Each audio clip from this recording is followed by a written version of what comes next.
which we do every year on the first Monday in July. And first off, I would like to have everybody stand for the Pledge of Allegiance. Are we filming? Huh? Are we filming? Oh, yeah. To the flag of the United States of America, to the republic for which it stands, one nation, under God, indivisible, with liberty and justice for all. Apparently, we need to have a cue, guys. Okay. Apparently, that's okay. Oh, I'm sorry. So did we miss like a couple of... Oh, okay, whatever. Sorry about that. I didn't know we were having an issue. Item number 4 is the swearing in of the councilors-elect.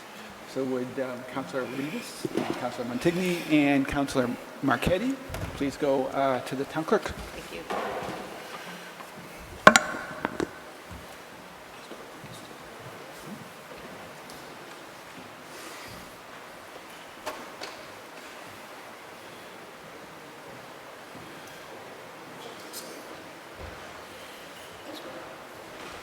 Councilor Marchetti? You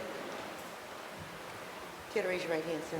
Do you, Michael J. Marchetti, solemnly swear to perform all duties incumbent of you as a member of the Southbridge Town Council until June 30th, 2025, faithfully and impartially according to the laws of the Commonwealth, and abide by the charter and bylaws of the town of Southbridge? So help you God. Thank you.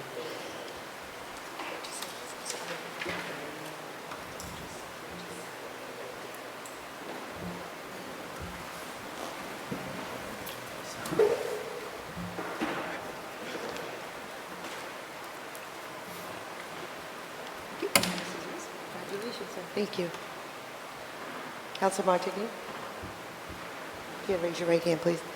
Do you, Michael G. Montigny, solemnly swear to perform all duties incumbent of you as a member of the Southbridge Town Council until June 30th, 2025, faithfully and impartially according to the laws of the Commonwealth, and abide by the charter and bylaws of the town of Southbridge, so help you God? Thank you.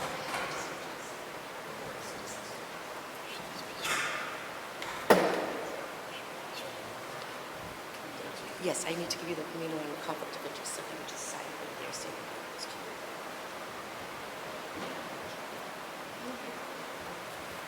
You're all set. Thank you very much. Congratulations to you, Michael. Last but not least, Councilor Rivas. Here to raise your right hand. Do you, Jasmine Rivas, solemnly swear to perform all duties incumbent of you as a member of the Southbridge Town Council until June 30th, 2025, faithfully and impartially according to the laws of the Commonwealth, and abide by the charter and bylaws of the town of Southbridge, so help you God? I do. Thank you. I just... Sorry. And I also have to give you a conflict of interest, so if you would just sign your name right there. So I can give this to you.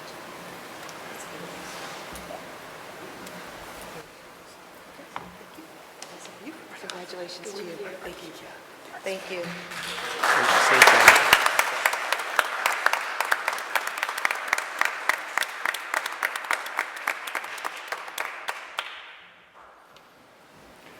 Welcome aboard, new councilors. I hope you are ready and have your armor ready for the next 3 years. It should be interesting. Item number 5 on our agenda is the annual invocation, and I'd like to invite Father Carlos Ardilla from St. John Paul II Parish to come up and give the invocation. Thanks. Thank you for this invitation. It's truly an honor for me. And with this, well, my name is Father Carlos. I'm the Associate Pastor of St. John Paul II Parish. We're the only Catholic church in town, right, as you should know. And I'd just like to assure you the prayers of the community of faith that I represent now. And I'd like to share with you, this is a prayer used before every session of the Second Vatican Council. The Second Vatican Council was a very important event in the life of the church, right? So I'd like to, if you're not Catholic or Christian, I'd just like to invite you to just reflect upon the words of this prayer. In the name of the Father, and of the Son, and of the Holy Spirit. Amen. We stand before you, Holy Spirit, conscious of our sinfulness, but aware that we gather in your name. Come to us, remain with us, and enlighten our hearts. Give us light and strength to know your will. to make it our own, and to live it in our lives. Guide us by your wisdom, support us by your power, for you are God, sharing the glory of Father and Son. Unite us to yourself in the bond of love, and keep us faithful to all that is true. Let us pray. Lord, by the light of the Holy Spirit, you have taught the hearts of your faithful in the same Spirit. Help us to relish what is right and always rejoice in your consolation. Help us to always work together for the common good. We ask this through Christ our Lord. Amen. In the name of the Father, and of the Son, and of the Holy Spirit. Amen. Thank you, Father. Item number 6 on our agenda is the roll call. Nora, acting as our secretary today. Councilor Adams? Present. Councilor Daniel? Present. Councilor Dow? Absent. Councilor Lazo? Present. Councilor Marchetti? Present. Councilor Montigny? Present. Councilor Rivas? Present. Councilor Ryan? Present. Councilor Steves? Present. We have 8 present, so we definitely have a quorum. Item number 7 is election of the permanent chairperson. Do we have any nominations for chair? Mr. Adams, Councilor Adams, sorry. Thank you. I nominate John Daniel. I'll second that nomination. Okay. Are there any other nominations? I'd like to nominate Councilor Lazo. Is there a second? I'll second it. You don't really need one, but I will okay. second it. I would like a chance for discussion. Okay. All right. Hold on. I'm Are sorry. there any other nominations? Going once? Going twice? Okay, nominations are closed. Councilor Martin. Thank you, Councilor Steves. Thank you very much. It's really humbling to be able to even be here tonight to nominate Councilor Lazo. And just a quick point of clarification, everybody up here cares so much about our town, and they're all very good people. But I have to make my piece said here after all the 10 years I've been working for the schools and the towns. I need to say what I have to say. So, Robert's Rules of Order, newly revised 12th edition. It's the only current authorized edition of this book. It's what we govern our council with. And the elected officers section, 47.5, says the chairman, the presiding officer of an assembly. And says in 47.6 that the presiding officer of an assembly should be chosen principally for the ability to preside. And Oxford's dictionary says preside, says be in the position of authority in the meeting. It's principally why they are chosen. The chair, quote, should be well-versed in parliamentary law and should be thoroughly familiar with the bylaws and other rules of the organization. It also says that the chair will do well to bear in mind that no rules can take the place of tact and common sense on the part of the chairman. Well, in my opinion, tact and common sense was not used at the last council meeting. Agenda item number 12 stated vote to confirm the town manager's recommendation to appoint a former employee, I will not name, as the director of inspectional services. This item was still on the agenda, even Objection, excuse me. Would you please keep to the issue at hand? This is the issue of the chairman? Yes. And the Appointing a Robert's chairman. rules of... We're not debating the last meeting, please. Well, Robert's Rules of Order Stick talks to the about what issue. is in a chairman, I know. and I am trying to outline why we need new leadership. I think that it completely pertains, so how do you rule, Mr. Chair? If you can keep to the issue, we do not have, the issue of the inspector is a past issue, I'm not unfortunately. talking about that, we're talking about the issue of parliamentary procedure.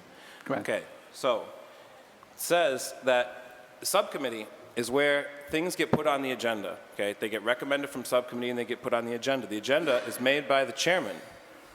Only the chairman has the authority to put a failed item on the agenda, okay? So this is not the council's fault that this was before everybody. No rules, again, can take place of tact and common sense. No tact, so when you don't do that, now you have people that are subject to ridicule. And how about what happened there? You have so many people in town now that have come to me telling me that they're scared of their jobs. And something could have been done to avoid this. And the only person who has the authority to put that there on that agenda is the chairman. Okay, then a citizen tried to speak, and there was a point of order. The chairman ruled in favor of the councilor. They were told to stop talking. But after that, the citizen kept talking. The gavel never did anything to help the situation. The gavel is not a weapon, it's a tool. It's not there just to open and close the meeting. Okay? 4719 in this book talks about a commanding presence and knowledge are essential in procedural matters, and good judgment is essential. 4715 says the chair should make every effort to know more parliamentary procedure than other members. If I had a nickel for every time, sitting here the last 6 months, I saw other members of this council trying to direct the chair, we might have enough money to pay for trash, okay? But instead, at the end of the last meeting, when the gavel was last used by this leadership, suddenly Southbridge appears to be in very close to a death spiral. We're left facing a 2.5 override as the best option for trash. We have a school system with $31 million for Excuse me, 56 Councilman Tigney, graduates. Could you please bring it back to the issue of chairman? The chairman you're is the starting to leader of you're this starting to council, drift and way under this off. leadership, these things have happened. You're starting to get into issues at the council, some of which haven't been decided yet. But please stick to the chairman role. I'm going to just continue reading. At the time being, we have no health inspector, director of inspections, IT director, this was at the end of the last meeting, treasurer, DPW director, and a town manager who had a letter of reference from one of the department heads for a job that he applied for in Carlisle, after signing an extension with us. And some say that the chairman is just the person who runs the meetings. Well, if that's the case, the Robert's Rules of Order says that you would obviously choose the person with the most knowledge of parliamentary procedure. In reality, a chairman is much more than that. It's a leader for this council, for this town, for this community. And I don't want to be sitting here at the end of the year like I am every year, saying, I told you so. I want to be sitting here congratulating each other for the successes that we have done together. And my good friend Mario Piccioni always told me to remember that a fish rots from the head down. And that's why we have to pay attention to our leadership. And it's exactly why, through you, Councilor Steves, I ask, please, Councilor Daniel, for the betterment of this community and for the sake of the future of our town, I ask you to decline the nomination for chairman tonight and vote for Councilor Scott Lazo for chairman of the Southbridge Town Council. With his leadership, we all succeed, and we need your help to make that happen with your vote for Councilor Lazo. Not only do we have the chance to really fix the town together and be a super team under Councilor Lazo, but you have the opportunity to vote in someone that is a Hall of Fame chairman from this council, a blood, flesh, heart, soul, and spirit of this town in this councilor. And again, please, don't let the constituents down. Let's fix this town together. It will make it better, and we'll do it faster, more efficiently than you could ever imagine, and we'll all be better councilors than you ever thought we could all be. Together, under the leadership of Councilor Scott Lazo as chairman of the Southbridge Town Council, thank you. Thank you, Councilor Montigny. First off, I did see you, but since he raised Councilor Daniel's name specifically, I will let Councilor Daniel respond. It's one hell of a campaign speech.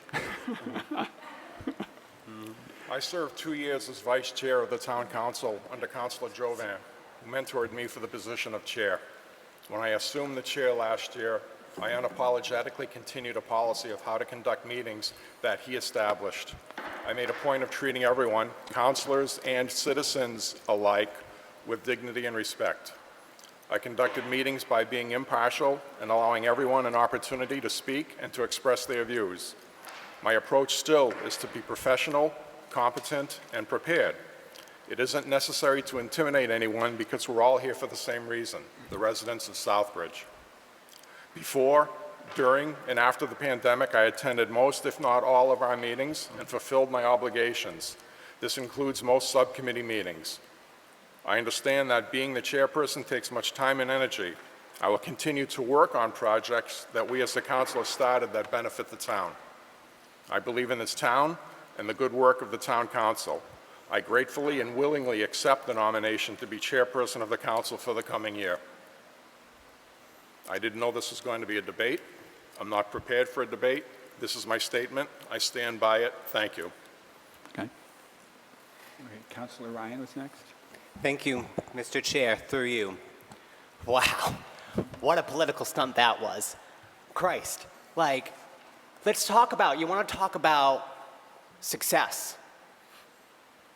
This council, under this chairman, has made more investments than ever before. We're making investments in our roads and our infrastructure. We are finally, thanks to the last chairman's work, and with this chairman's work, working on getting a fire station built that this community's needed since the last 20, 30 years. We finally got the rail trail done.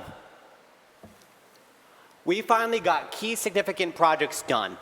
And John Daniel was there every step of the way, while Councilor Lazo was absent. He took 6 months off in the middle of COVID and didn't attend a single meeting.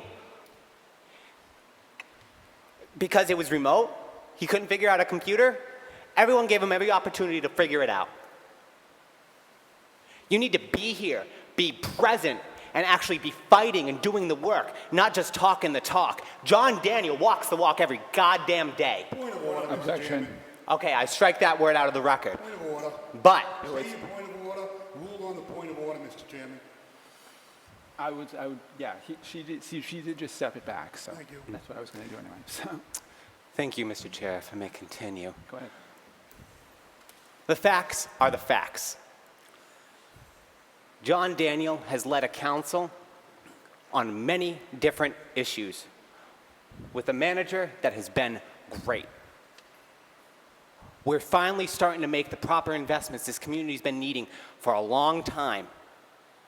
To change leadership now and to go back to the same regressive model that's run this community for decades. That caused the ruin that we had to fix. The definition of insanity is doing the same thing and expecting a different result. Councilor Lazo's the same old, same old. I'd want to invest in the future of Southbridge. Thank you. Councilor Lazo?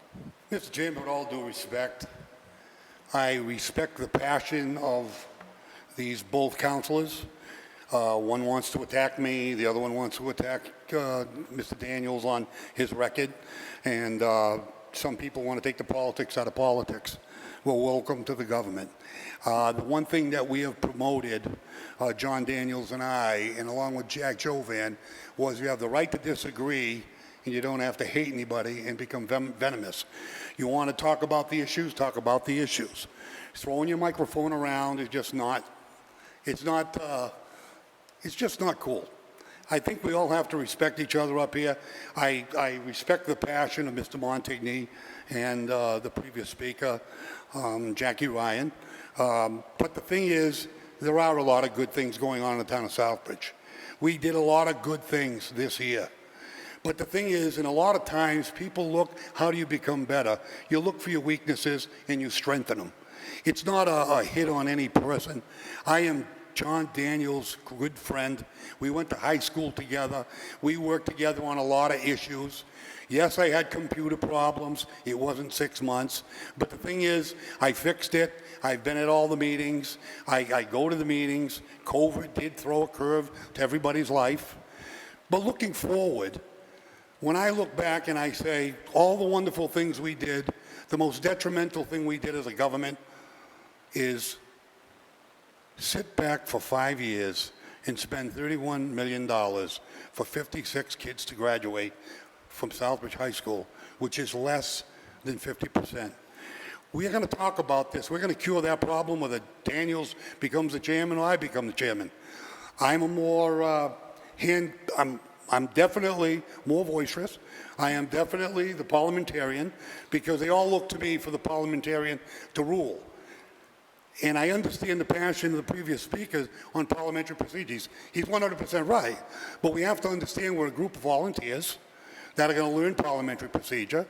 And I know that Mr. Daniels is a better parliamentarian today than he was when he started, much like myself and many other councilors when you become a councilor.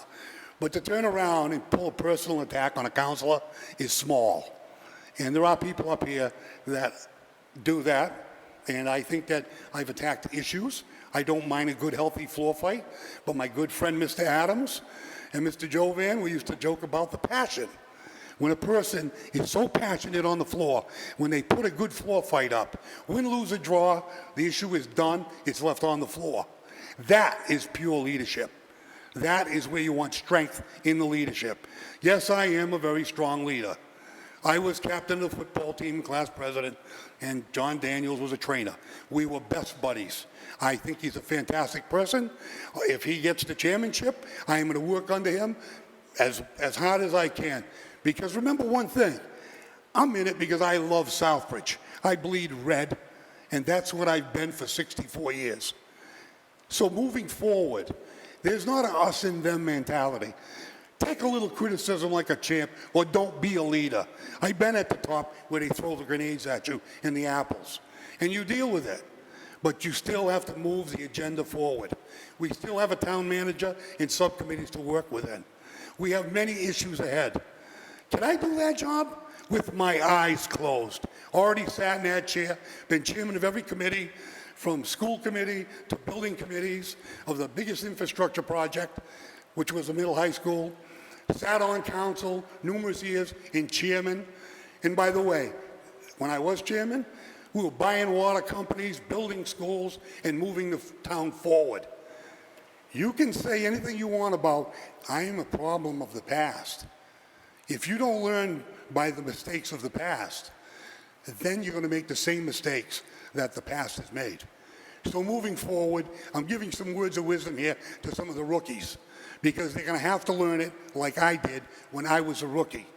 We are all councilors. We're all residents. We're not here to bet personal. We're here to disagree if we disagree. But moving forward, we're one. And that's what makes Southbridge what it is. We can have a floor fight, but nobody else from out of town can come in and floor fight us, because that's when we became one. Thank you very much, Mr. Chairman. Thank you, Councilor. Okay, Councilor Marchetti. Thank you, Mr. Chairman, through you. First of all, I'd just like to say that I don't have anything personal against the present leadership of the town council. I can and will continue to work with the chair and the vice chair if the council chooses to keep them at the helm. But I see Councilor Lazo as a very strong leader and who has a good understanding of how to run meetings and a knack for getting things done in a timely manner. As an example, last year there was a disabled military veteran who could not get his deteriorating sidewalk fixed in front of his house. No matter how hard he tried, DPW director would not fix that sidewalk. One call to Councilor Lazo and the sidewalk was replaced. Excuse me. Lazo gets it done. Another example, the owners of Central Pizza recently, they had a problem with the installation of a propane tank underground behind their business. There were some legitimate concerns by the inspectors, but the matter languished for almost a year.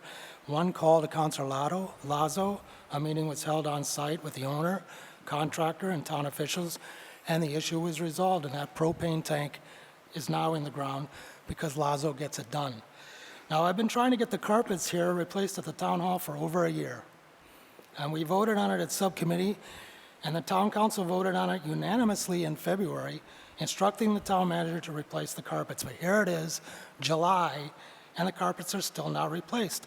Now, maybe some feel the carpets are not that important, but it's important to people who work here and are tripping over these loose carpets. I had to bring it up several times at subcommittee level to try and get movement on replacing the carpets. And to tell you the truth, I don't feel that I should have to keep bringing it up. Once the council votes on it, it's up to the council leadership to make sure that the agenda is completed and the job is done. So I have a feeling if Lazo was chairman, the carpets would have been replaced by now, because Lazo gets it done. So again, I have nothing personal against the present leadership of the council. I would just like to see some changes to move agendas forward in a timely manner, and that's why I support Councilor Lazo for chairmanship, and I would urge others to support Lazo as well. Thank you. Thank you, Councilor Marchetti. Does anybody else have anything they would like to say?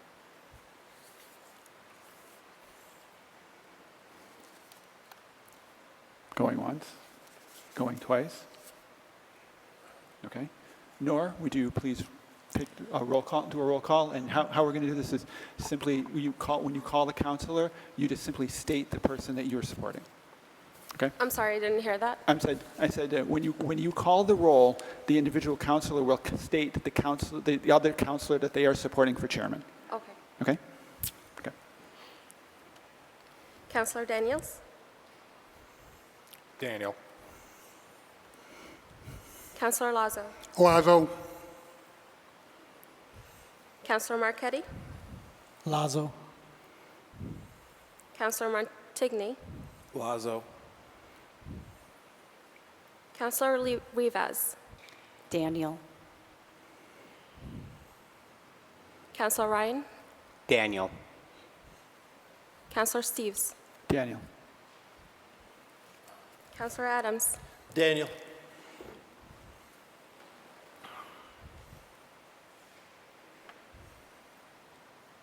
Four, Councilor Daniels. Three, Lazo. I have 5 to 3. I believe that that means Councilor Daniel is reelected as chairman.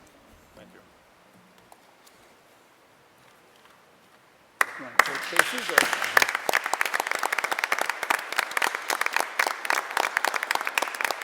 Want to trade seats, or do you just want to do it from there?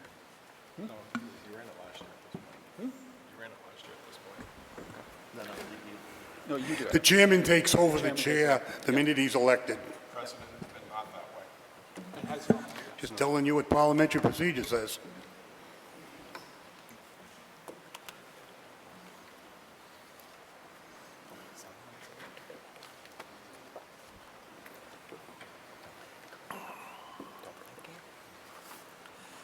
It's going to be a long year.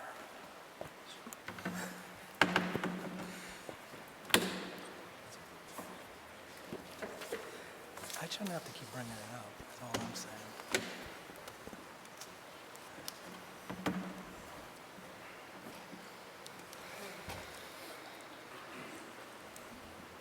Agenda item number 8, election of vice chair. We'll now take nominations for the vice chair of the council. I'd like to nominate Dave Adams. Second. Are there any other nominations for vice chair?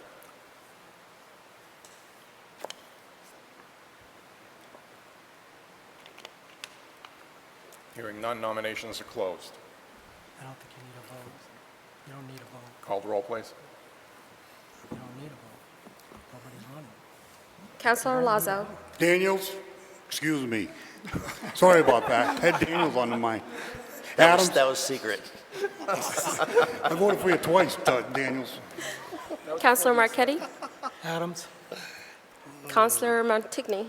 Adams. Councilor Rivas. Adams. Councilor Ryan. Adams. Councilor Steves. Adams. Councilor Adams. Adams. Councilor Daniel. Adams. I believe that's 8-0. Very good. Congratulations, Councilor Adams, you're the vice chair. Thank you.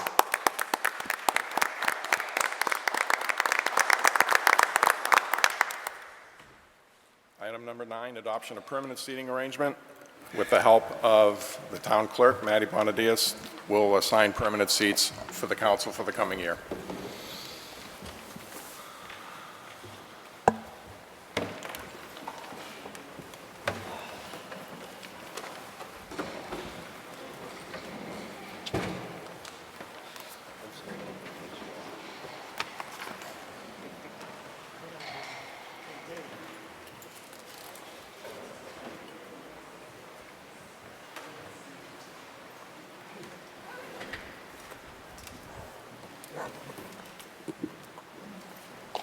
Councilor Lazo.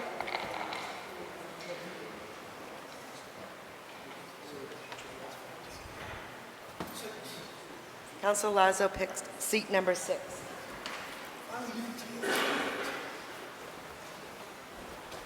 Councilor Marquetti.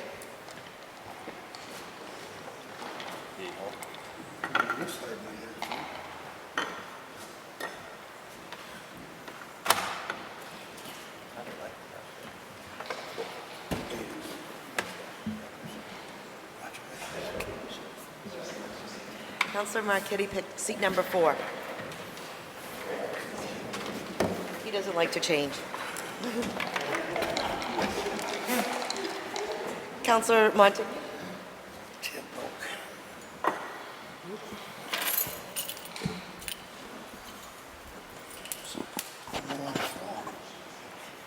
Councilor Montigny picked seat number 5. I didn't have to go over Councilor Rivas?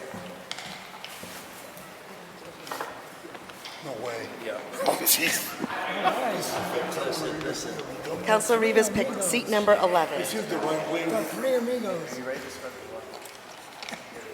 Councilor Ryan?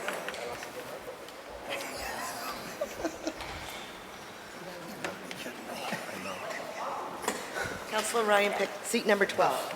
Left and the right. Councilor The Steve? vice chair and the town manager sits to the left. Yeah, you'd be on the right of John. It's been a while. Councilor Steve picked seat number 13. Which leaves Councilor Dow with seat number 3.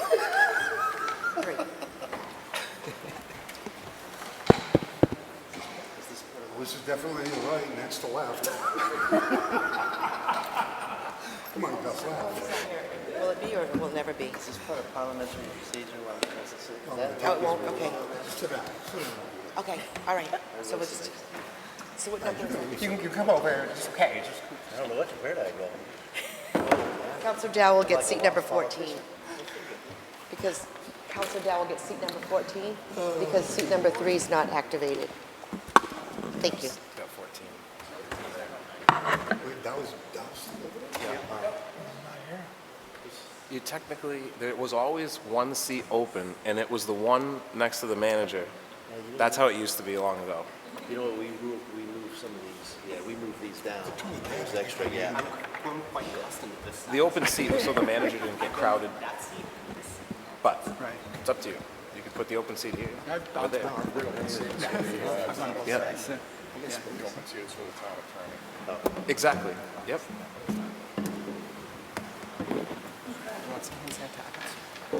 My gosh.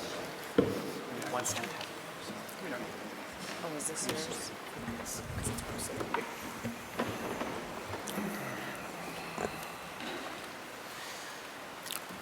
Agenda item number 10 is adjournment. So move. Second. All those in favor? Unanimous of all present. This meeting is adjourned.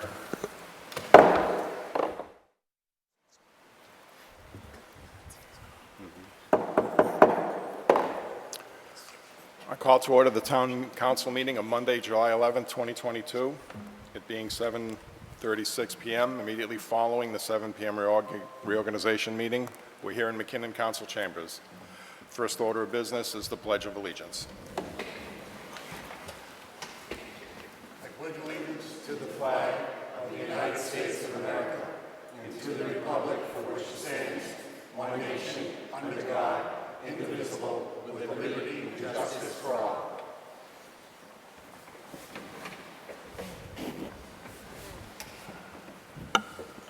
Item number 2, roll call, Nor. Councilor Adams? Present. Councilor Daniels? Present. Councilor Dow? Absent. Councilor Lazo? Present. Councilor Marquetti? Present. Councilor Montigny? Present. Councilor Rivas? Present. Councilor Ryan? Present. Councilor Steves? We have 8 present. Item number 3, consider and accept the Town Council meeting minutes of Monday, June 27, 2022. So moved. Second. Any deletions, corrections, additions? Councilor Adams. Thank you, Mr. Chair, through you on page 6, agenda item number 21. Should read, let's see, after Councilor Ryan to vote on this item, add Councilor Steves, ask when the rail trail work in the 76 Central project will be completed.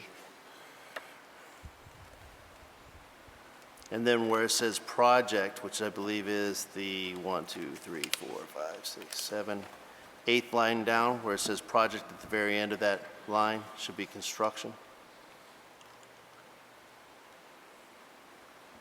Then I can get with Nor if you'd like for any changes. Very That's the good. only thing I have. Thank you. Anyone else? Very good. All those in favor? Opposed? Abstain? Abstain. 2 abstain. Yep.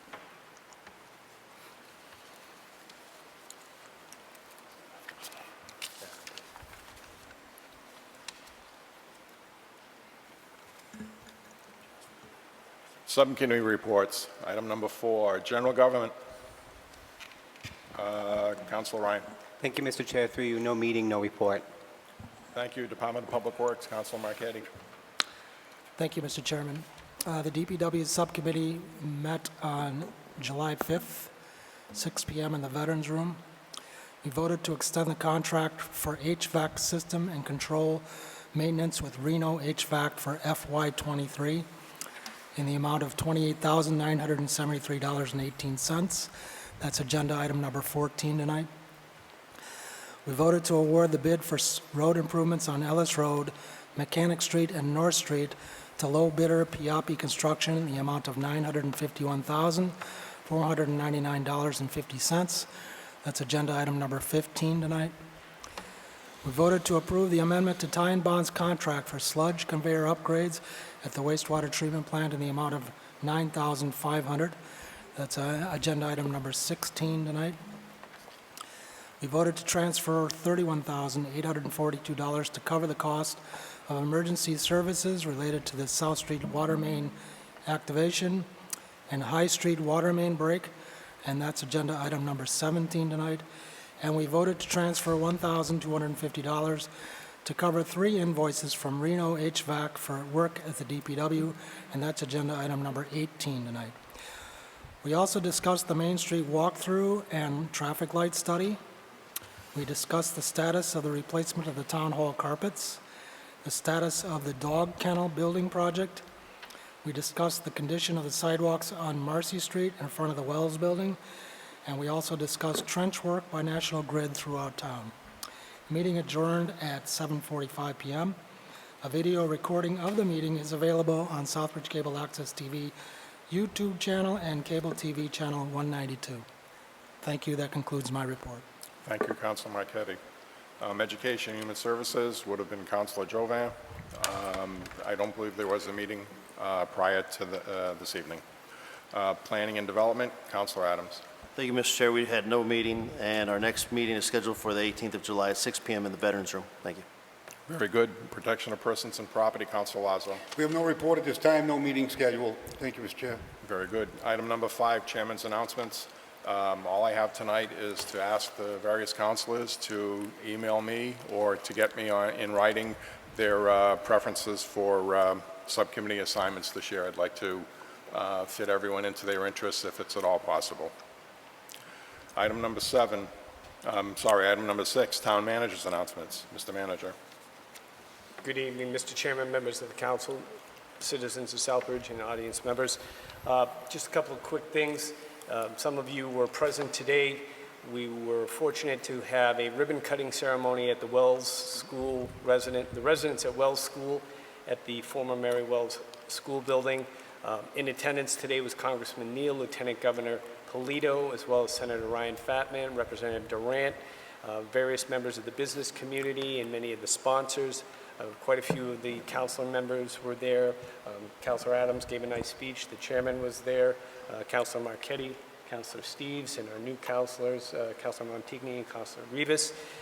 It really showcased the partnership that we have here in Southbridge, working with some of these builders that are coming in, and it's a nice addition to the community. As we've said in the past, it's breathing life into some of our older properties, which are revitalizing them, and part of the effort going forward with the other economic development incentives we're putting in town.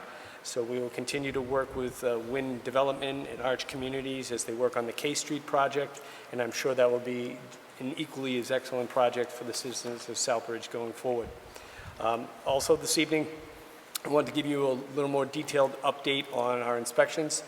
I did send an email late this afternoon to several of the council members.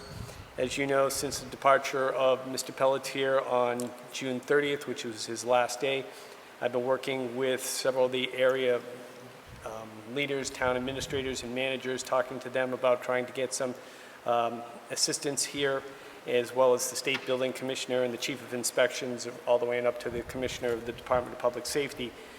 Where we stand today is we're getting some assistance from our state building inspector.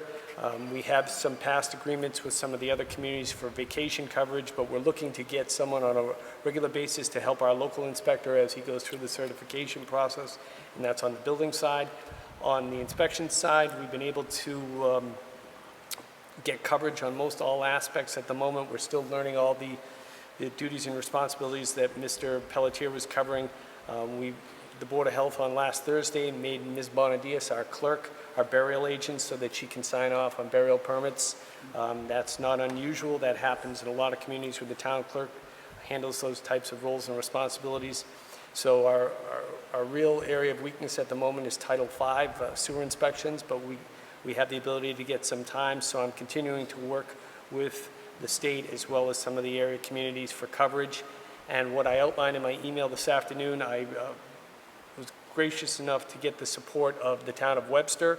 I met with Rick LaFawn, their new town administrator, their inspector, building commissioner, as well as their health agent last week. While they couldn't help us with the health inspections, Mr. Ted Tatro, who has a history here in Southbridge, he offered to come over on an emergency basis as well as come over on some evenings to oversee the work of our local inspector until such time as we can either get a regular interim or a permanent building commissioner here in town.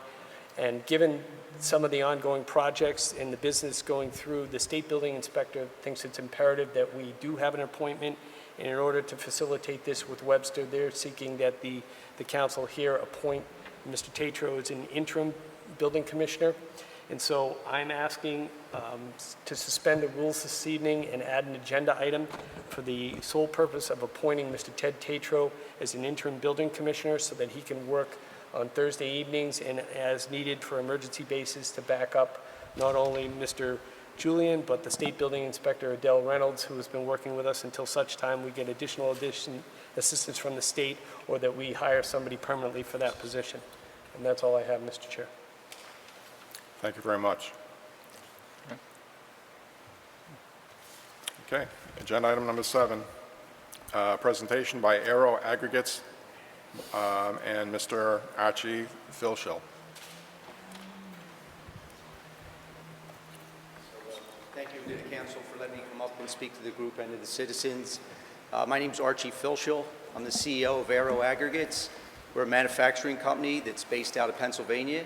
We're going through some expansion right now. We opened a second facility earlier this year in Florida and looking to open a third facility in the Northeast, and right now we're looking at Southbridge. So I was asked if I could give a short presentation on what we do. So I put a couple slides together. Not real exciting. We make rocks, but they're very lightweight rocks. And they're used in all types of applications. We're being used by over 20 state DOTs up and down the East Coast. The reason we get used a lot is they're ultra lightweight. They're lighter than any other type of aggregate on the market by a lot. But they also act as an insulator because they have entrained air. So we have a lot of architects and engineers that use it to replace styrofoam under building slabs. So it acts as an aggregate and an insulator.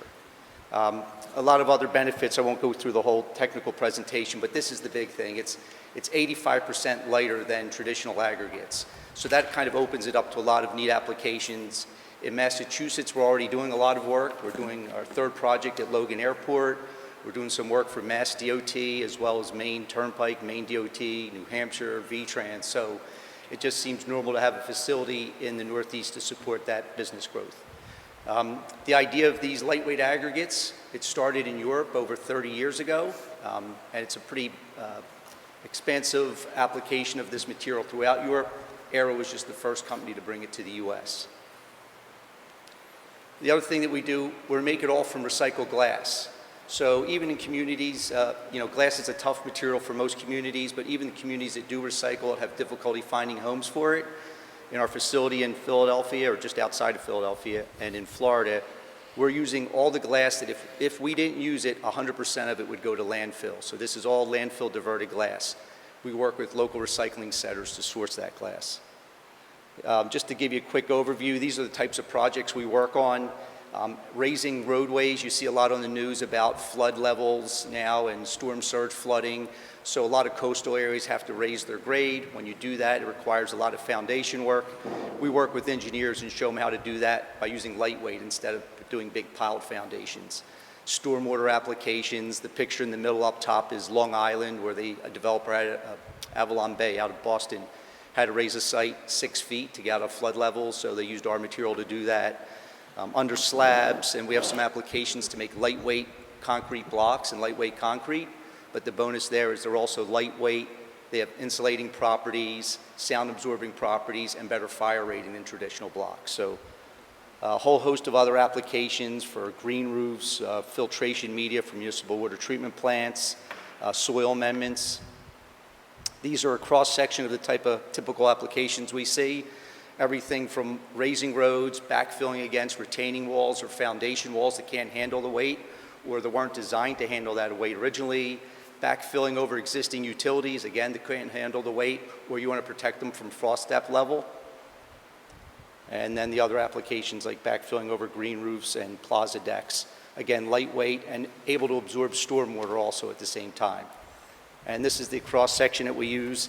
High level, sea level rise, you can raise it with lightweight. When the storm comes, you can actually absorb a lot of that stormwater into the same material. So this is a real double benefit for municipalities and DOTs. This is the site I was talking about in New York. So you can see about a 10-acre site that had to come up 6 feet. But one of the other benefits that we have is because the material is so lightweight, when we fill up a truck, we can fill up a walking floor like a mulch truck. So every truck that we fill is the equivalent of about 7 dump trucks. So in this particular project, this was a small community that we took about 1,500 trucks off the road driving through this small town because of the amount of material we can get on one truck. That's kind of a in-progress photo. And just a quick on how we make it. So we work with different recyclers. We take their glass. So we are not a recycling company. We're not collecting recyclables. We work with the recycling companies that already do that. And when they bring it to their recycling center, they separate it. They get the metal out, the plastic, the aluminum, and they try to get the glass out of the system as fast as possible because it's so abrasive and it's very, beats up the equipment. So what we get is glass that might have a little bit of paper, a little bit of plastic left on it that's been screened out of the process. Our process does a second cleaning that takes that paper and plastic out and gets it to about the cleanliness that you see on the left. On the right is our equipment that we use, that we take this glass and we mill it into a powder. It's a closed loop system where the glass gets ground down into a very, very fine powder, and then we mix it with a natural mineral, either a calcium carbonate like a limestone or a silicon carbide. Just a small percentage of it, it gets blended, and then we have a kiln that heats the glass up. And just to make a fine point, we don't melt the glass like you would see a glass blower that melts glass. We just heat up the powder enough to soften it, and that activates the foaming agent, and literally the cake builds up like you're baking a cake or baking bread with the air bubbles in it. It comes out of the other end of the process as a solid cake, but it's leaving the kiln at about 800 degrees Celsius into room temperature. That rapid temperature drop cracks the cake into aggregate-sized pieces. So we don't do any crushing or milling. This is it coming off the end of the cooling line. And it just falls out, and we store it outside. And because it's glass, it doesn't look like glass anymore, right? It looks basically like a rock, but it's not affected by anything. There's no UV, there's no degradation of the material, there's no organics in it, there's nothing leaching out of it. This is the same container glass that your beer bottle, wine bottle, or mayonnaise jar, just been repurposed.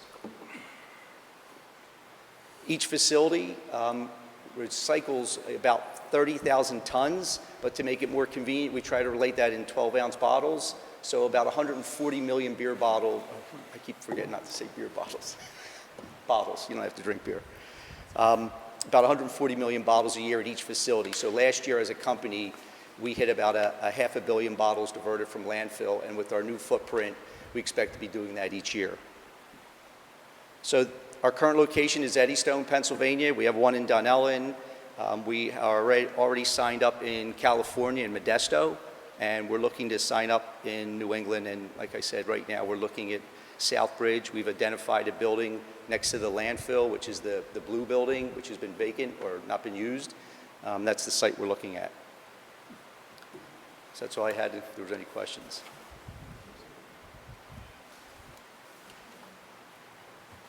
Councilor McCaddy. Very good presentation. How many jobs do you think that this might bring to Southbridge?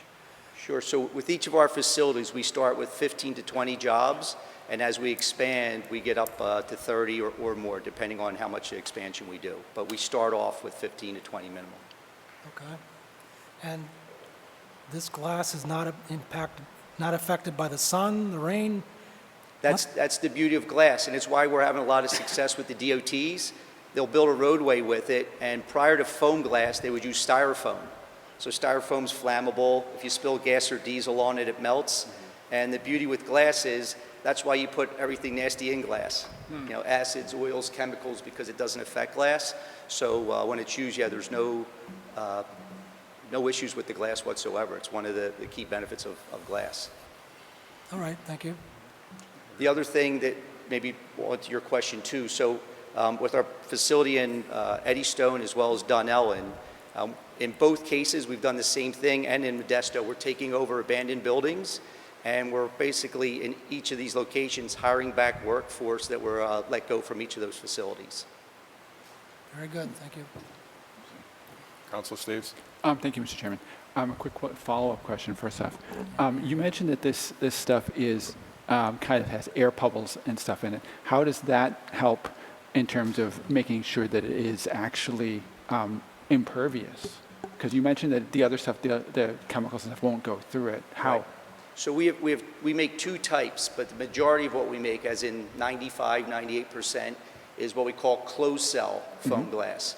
So all these glass bubbles, you'll see on the surface where the aggregates broke, but internally every bubble is sealed. So there's no absorption of anything into the material, which means it doesn't gain any weight. It doesn't have any issues with freeze thaw, which is again why we're getting a lot of acceptance with the DOTs, because it doesn't. A lot of other materials that they'll try to use have issues with absorption, or they'll have organics. When you have organics, you can have durability issues long term. If you have the absorption, you're going to increase weight, and especially in the Northeast, during freeze thaw cycles, any of that moisture that gets absorbed can crack and make the material break down over time. With foam glass, we don't have any of those issues. Interesting. And how I understand that that broken glass has been used for a long time as road base. How does this differ in use from that? Right, so that's a great question. So broken glass cullet, just the pieces of glass, Right. has had some success recently, but the history has been a lot of failures because they use very big pieces of glass, and it would work its way out of asphalt. They use it a lot in asphalt. They called it glassfall. It also reduced skid resistance on the roadways. So you still see it being used, but not on a highway. So I think when we first started, there was a bad connotation about, oh, you're going to put trash under my roadway because they think about the glass cullet. But this is a finished piece, so it's still the exact same material. It's just been going through this process to come out to look like a piece of aggregate, to the point when we go to job sites, you have to be told which pile's the foam glass pile because it doesn't look any different than most of the other aggregates. Oh, okay. And also, last thing, you mentioned some in passing about building uses, and I was curious about insulation capacity. You mentioned that how does that work?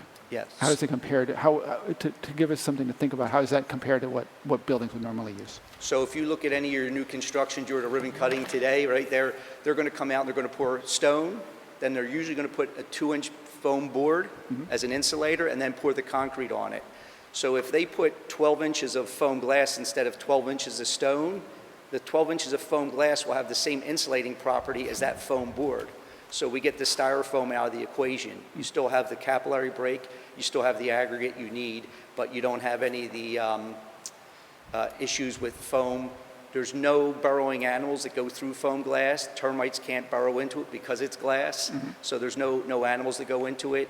We've just finished 2 hockey rinks in Connecticut, both insulating underneath the rink itself. And now at University of Connecticut, they're now expanding it to backfill the retaining walls around that construction, and that's going on right now. Oh, thank you. Interesting. Sure. Anyone else? Councilor Adams? Thank you, Mr. Chair. When I first came on the council a few years ago, we heard about you. Right. And I'm glad to see you in front of us today and possibly taking that blue building over in the future. This is something that I do know was talked about, and I know you guys were working out all those your issues out to be able to hopefully come here to Southbridge, and we open those arms to you, and whatever we can do, or at least I can do, please don't hesitate. In good hands with Ms. Dean and Mr. Rumsey. So we thank you for coming here today. presenting this and another opportunity for our town as we grow economically. Thank you. Yeah, and thank you to the council for letting me come up. Appreciate it. Thank you. Very good. Thank you.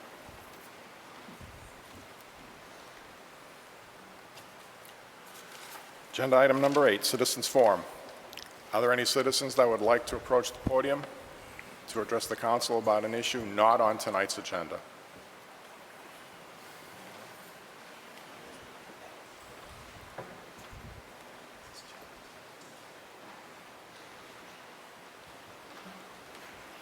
Hi, Maureen Doyle, 771 Lebanon Hill Road. Welcome to the new councilors, Jasmine and Mike, and welcome back, Mike. We hardly got a chance to miss you. And congratulations to John and Dave. And thanks in advance for all your work that you will do for the town. I appreciate it. I'm here to remind you all that you are all councilors at large and need to listen to each citizen at Citizens Forum. You don't have to agree with them, but you need to be respectful and courteous, and as citizens need to do the same in return. We need mutual respect. Society works better when we practice mutual respect. The purpose of at-large councilors is to help the citizens wade through municipal government, pointing citizens in the right direction to address their concerns. So please listen to each problem or concern or congratulations and see if you can help. If not, that's okay. You're only human. But do not resort to criticizing the speaker or anything like that. So I'm wishing you all the sageness and wisdom of an owl as you lead Southbridge through this next year. Good luck.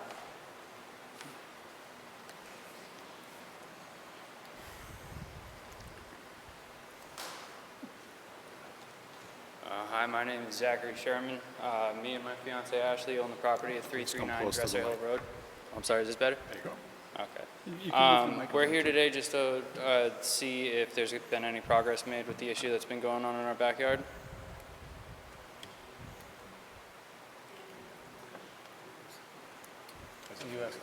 Can you repeat the address for the record again? It was hard to hear you at first, so. Oh, sorry about that. 339 Dresser Hill Road. Mr. Chairman, through you to the speaker, I think what we'll have to do, we have an interim DPW director, I can speak to them, but if I'm not mistaken, did you have an attorney that you wrote a letter to the town about? No, you are mistaken. Neither me or my fiance have Okay, seeked all right. legal counsel. Okay, I did get a letter and I thought your name was referenced in it, but okay. Nevertheless, what I will do, we can make some time later this week. I'll talk with our interim DPW director and I can give you a call. I don't have a status on that at the moment. But somebody did reach out about the drainage issue up there and I didn't want to comment on it if it was you were one of the people who had signed on to the Well, letter. the issue is that I have a standing retention pond in my backyard that I was told it was going to be temporary, and it seems like everybody's term of temporary is indefinite. So I'm just wondering if that's going to be taken care of. Okay. I will talk to our interim DPW director this week, get a status. If before you leave, he's the gentleman sitting there, maybe you can leave him your contact information and we could reach out to you this week. Okay, thank you.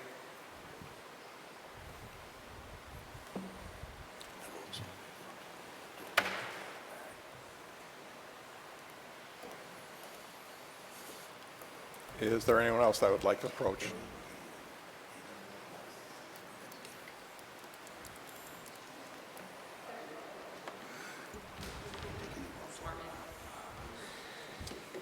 Okay. I'm going to break your mic. Hi there.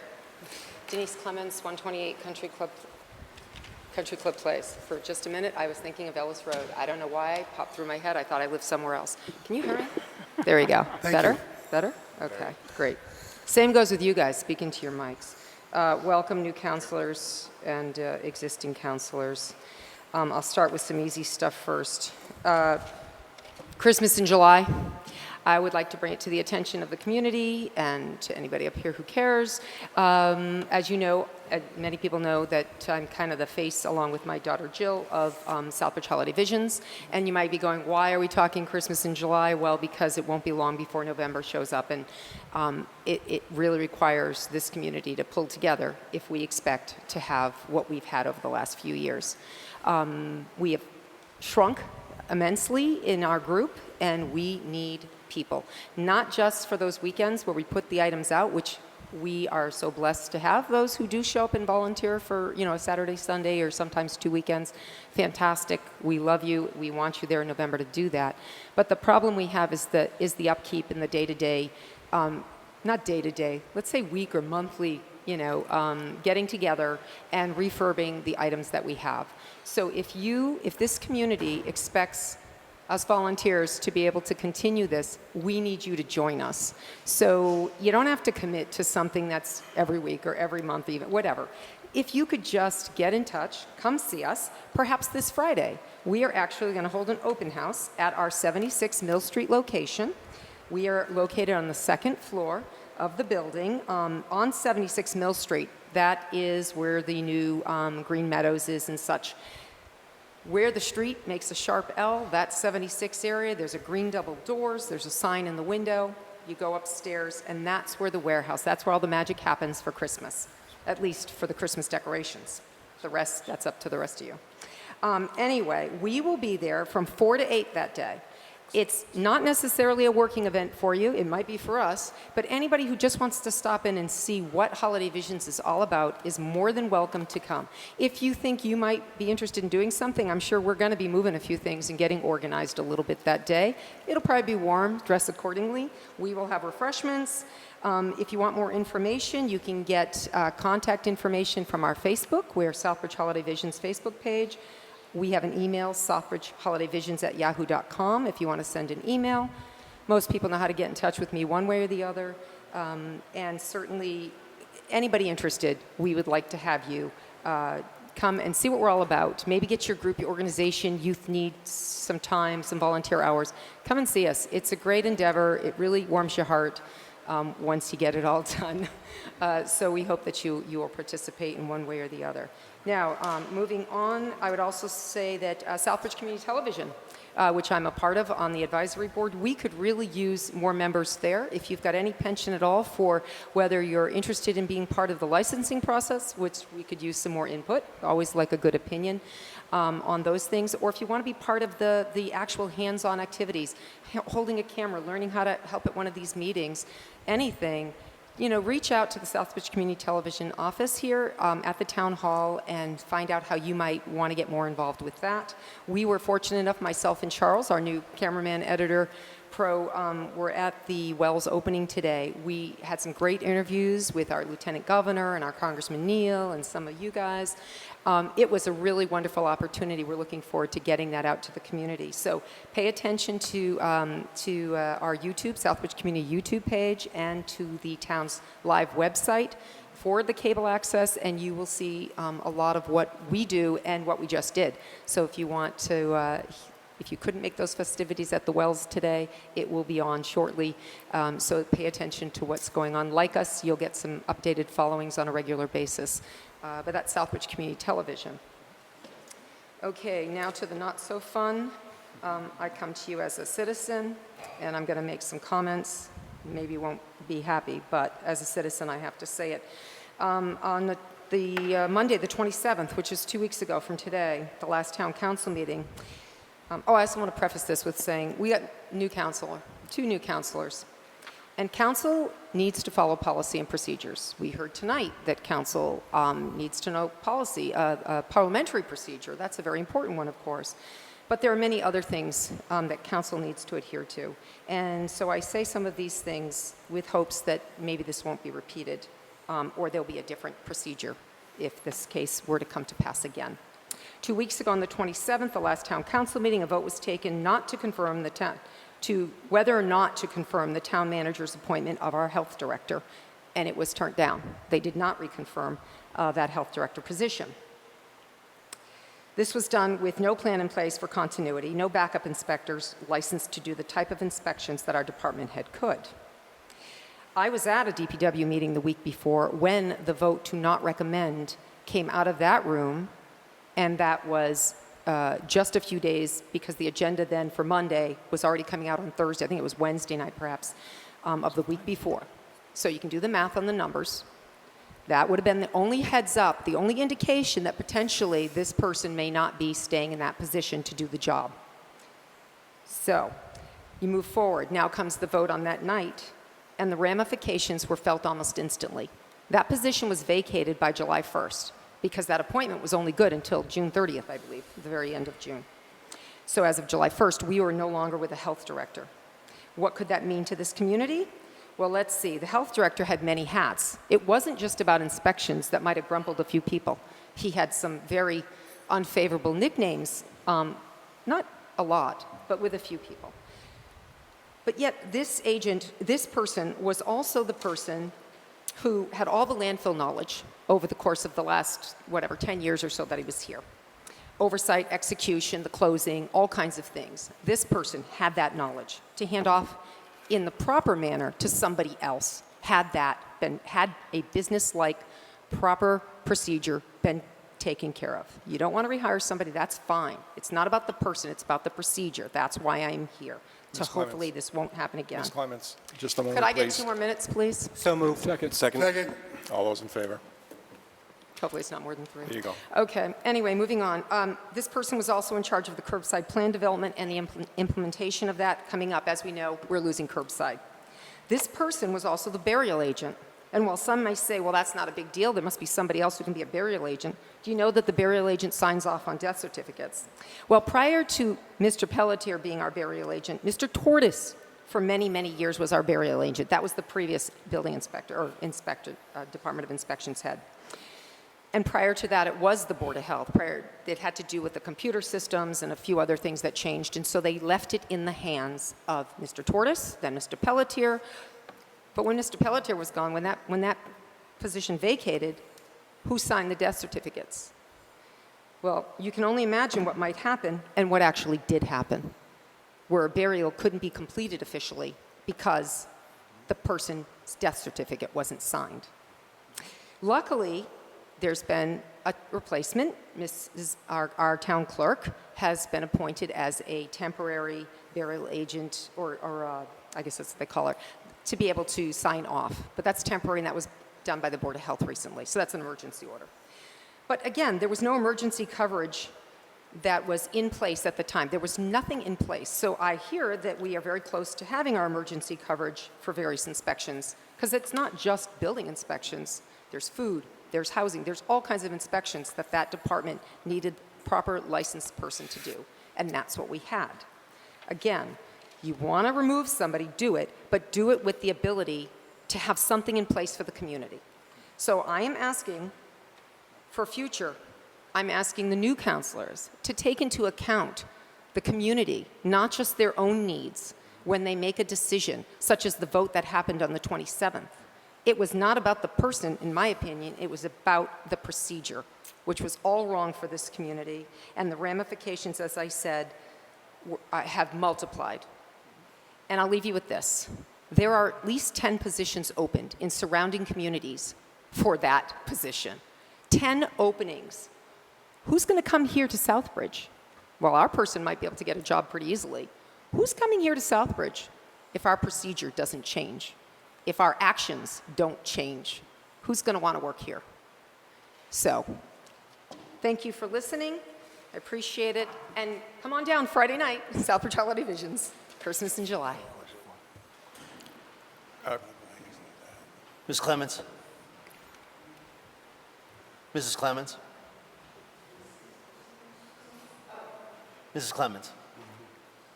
I do have one question for you. On the holiday visions, do you have that on your social media page? What's that? Do you have that on your social media page on We the are hours? working on, that should be on by tomorrow. Okay, thank you. My daughter who's in Florida now usually handled that for me. I don't do social media. Thank you.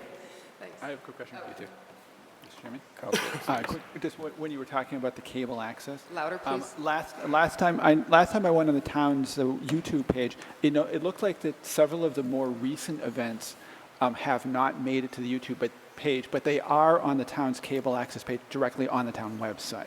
Okay. I understand from what Jim was saying that the plan is to transition them over to the town website permanently. Right, so what we've been able to create now on demand, well, I mean, we didn't create it, obviously it's existed a long time, but we now have, with our new system that was put into place, we have the ability to have on demand, and so yes, they are trying to get everybody to understand, and we had a great video promo, if you haven't, a little, info promo to explain how people can see these meetings, because I was getting messages here last meeting saying, I can't find it on YouTube, and it turned out that we had transitioned to the town site, and even I wasn't fully aware, so we did have a promo. But yeah, you'll be able to actually go, you can go to the site now, and you can look at what you're looking for. You can just type in a show, a town council meeting from any day, whatever, and you'll be able to, more is being uploaded all the time, so you'll be able to get even more of the on-demand from older material, newer material. And as far as sometimes there is a delay, I mean, granted, we still are limited. We have 2 really good editors right now, or we have 3 editors, and we have some a little quicker than others. But when we go out and do these live shoots like we did today, it takes a little more time to finesse them. So, but they're doing a great job. I'm very, very proud of what cable's accomplishing these days. So, all right. Thank you.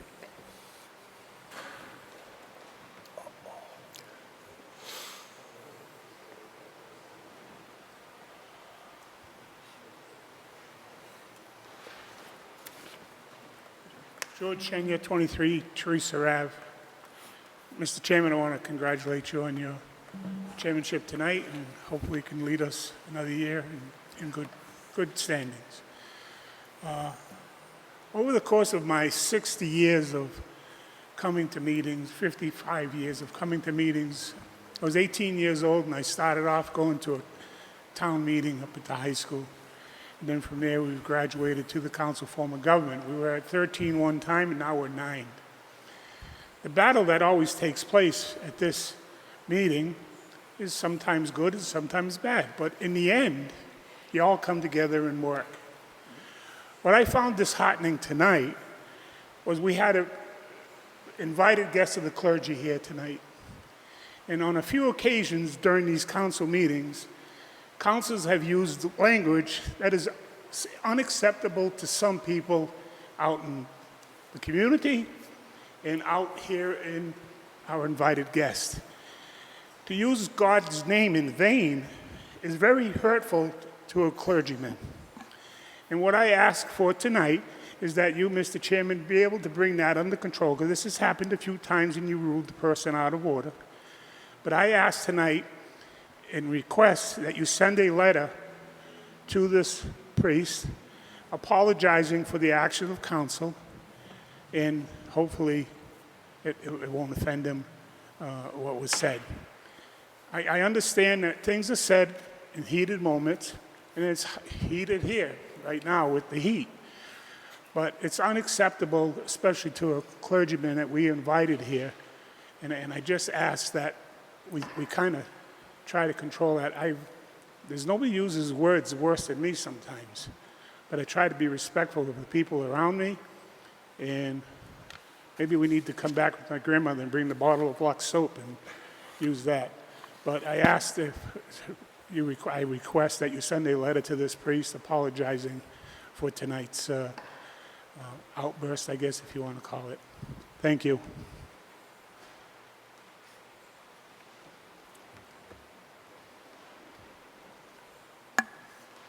If you indulge me, I had 2 mistakes, and I want to make sure transparency and correctness is very important. Fact is very important to me. Burial permits. The public health, the inspections provides the burial permits. So if you don't have a burial permit, you can't be put into the ground. Town clerk does the death certificates. Just want to make sure. I just had that backwards. And it was PPP, not DPW, that came up from.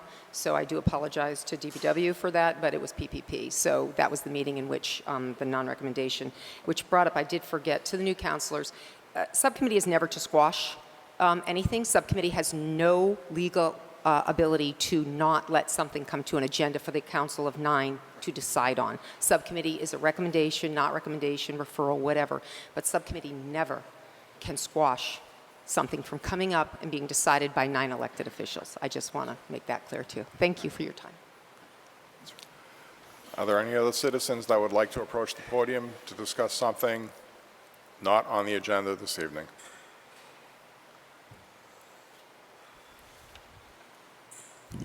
Seeing no one, we'll move on. Agenda item number 9. Vote to approve an amendment to the CDBG fiscal year 21 grant to use the last remaining program income of $3,604.47 during the fiscal year 21 grant cycle for training and education, and allow the town manager to sign any related documents. So moved. Second. Peg? I hope that the memo was straightforward. As I said, we're almost at the finish line of being able to access the fiscal year 21 CDBG funds. All $825,000 are being held up by the request from DHCD to please move this money into our grant cycle so that we can use it up. Their goal is to just get rid of program income in general, and so we've done a good job of spending it down. We used to have a lot more because of the large housing rehab projects we were doing. We haven't done any since 2015. We started out with 5,000 when I came on board. We're down to around 3,500. I asked to use it for training and education for our newer staff. Very good. Councilor Marquetti. Thank you, Mr. Chairman, through you.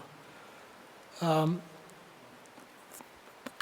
you explain this to me? Like, on April 14th, we voted to extend the FY19 grant to December 22, and the FY20 grant to June 2023, but the FY21 grant, we can't extend that. We have to. We run concurrent grants. We sort of juggle a lot of projects at the same time, similar to we have many state grants at the same time. The state grant cycles for CDBG are traditionally 18-month grant cycles. We end up asking for extensions, as you all know, and in light of COVID, supply chain issues, construction being at its peak, all of these factors have pushed our grants out farther, and so right now we actually have 4 grants open. 4 CDBG grants open. No small feat for our office to be able to manage. And if I could continue? Certainly. So the FY21 grant right now is designated for Crane and River and McCann Lights, the lights on McCann Field, correct? Forgive me for not being able to hear your. I'm sorry. It's for 21 is for Crane River construction and for the lights and security at McCann. Correct. So could you give us an update on what's going on with the lights at McCann? I haven't seen anything done yet on that. We may not move on any projects until we get these final startup grant requirements completed. This is the last of the grant requirements. It takes a few months to get us through the environmental process and the special conditions that come with every grant.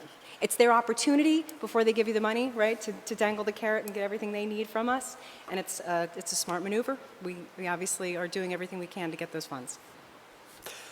And finally, what type of training and education would this be providing? Yeah, I look to get more procurement for myself. So as you know, MCPPO certified, which is a wonderful designation. Thank you to the town of Southbridge for letting me do that over the last few years. It's something that has to be maintained every 2 years. You need to get X amount of credits to be able to maintain your certification. I also would like to see the department expand not just my knowledge of procurement, but maybe train Abby, our admin, to get some training in it also as we're getting more grants in the office. Well, isn't the town manager the chief procurement officer of Southbridge? Yes.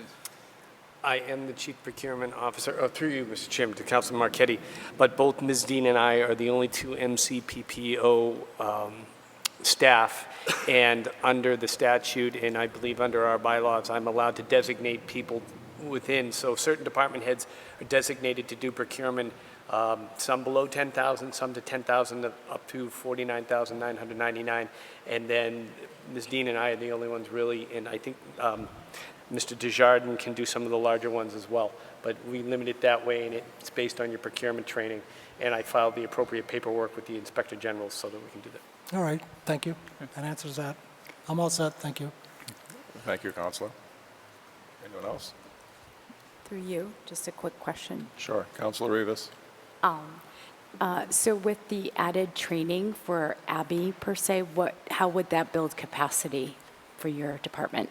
So Abby is new as of December, and she's an excellent accountant role in the department. She's going to school to finish her accounting bachelor's as we speak. She gets great grades. I'm very proud of her. I'm trying to expand her role to be able to help me really manage these grants, get a little more involved in the help with the when we're going out for quotes and bidding. If she understands that from the state level, she can help the process along, free me up to be able to pursue more funds. Great, thank you. You're welcome. Capacity building, and then obviously the cross-training within the department. Anyone else? Mr. Manager. And I might add, Ms. El Gadiri, my executive assistant, as well as Ms. Rabena, our assistant town manager, HR, they've also participated in certain levels of procurement training. And there are some basic classes we're trying to get for all department heads, just so they understand, as well as certain staff members, the rules so that we don't fall into any traps. But also it builds capacity. It allows them to learn a cross range of skill sets, and that's something we've talked about at our last staff meeting, and something we want to identify going forward to ensure that we don't have a single point of failure in any department. We want to have more cross-training and work on succession planning, because that's very big right now in local government. As Ms. Clemens indicated, there are a lot of jobs open. There is difficulty in bringing people in, so we want to make sure that we have coverage and backup for a lot of these tasks. Anyone else? Very good. All those in favor? Opposed? Unanimous of all present. Thank you. Mr. Chairman? Thank you. Councilor Steves. I'd like to move to amend the agenda to add the item that the manager asked for earlier, since we haven't done that yet. I was thinking of doing it toward the end. Would you Mr. Chairman, I thought we should propose it under 18A, finish off the agenda. And wherever we do it, I don't care. Okay. I'll say 18A. All right. Item number 10, vote to approve cable department transfer request of $5,500 from project number 66260, cable operating special revolving fund, to account number 001159-254200, cable budget data processing, to cover the cost of IT services from Global Data Systems and allow the town manager to sign all related documents. So moved. Second. Any discussion? Councilor Marquetti. Thank you, Mr. Chairman, through you. Is there a follow-up on the question that was asked last time concerning the length of the contract? I thought it was determined that it was, there were monthly payments extending for the year of the contract, was it? For the year?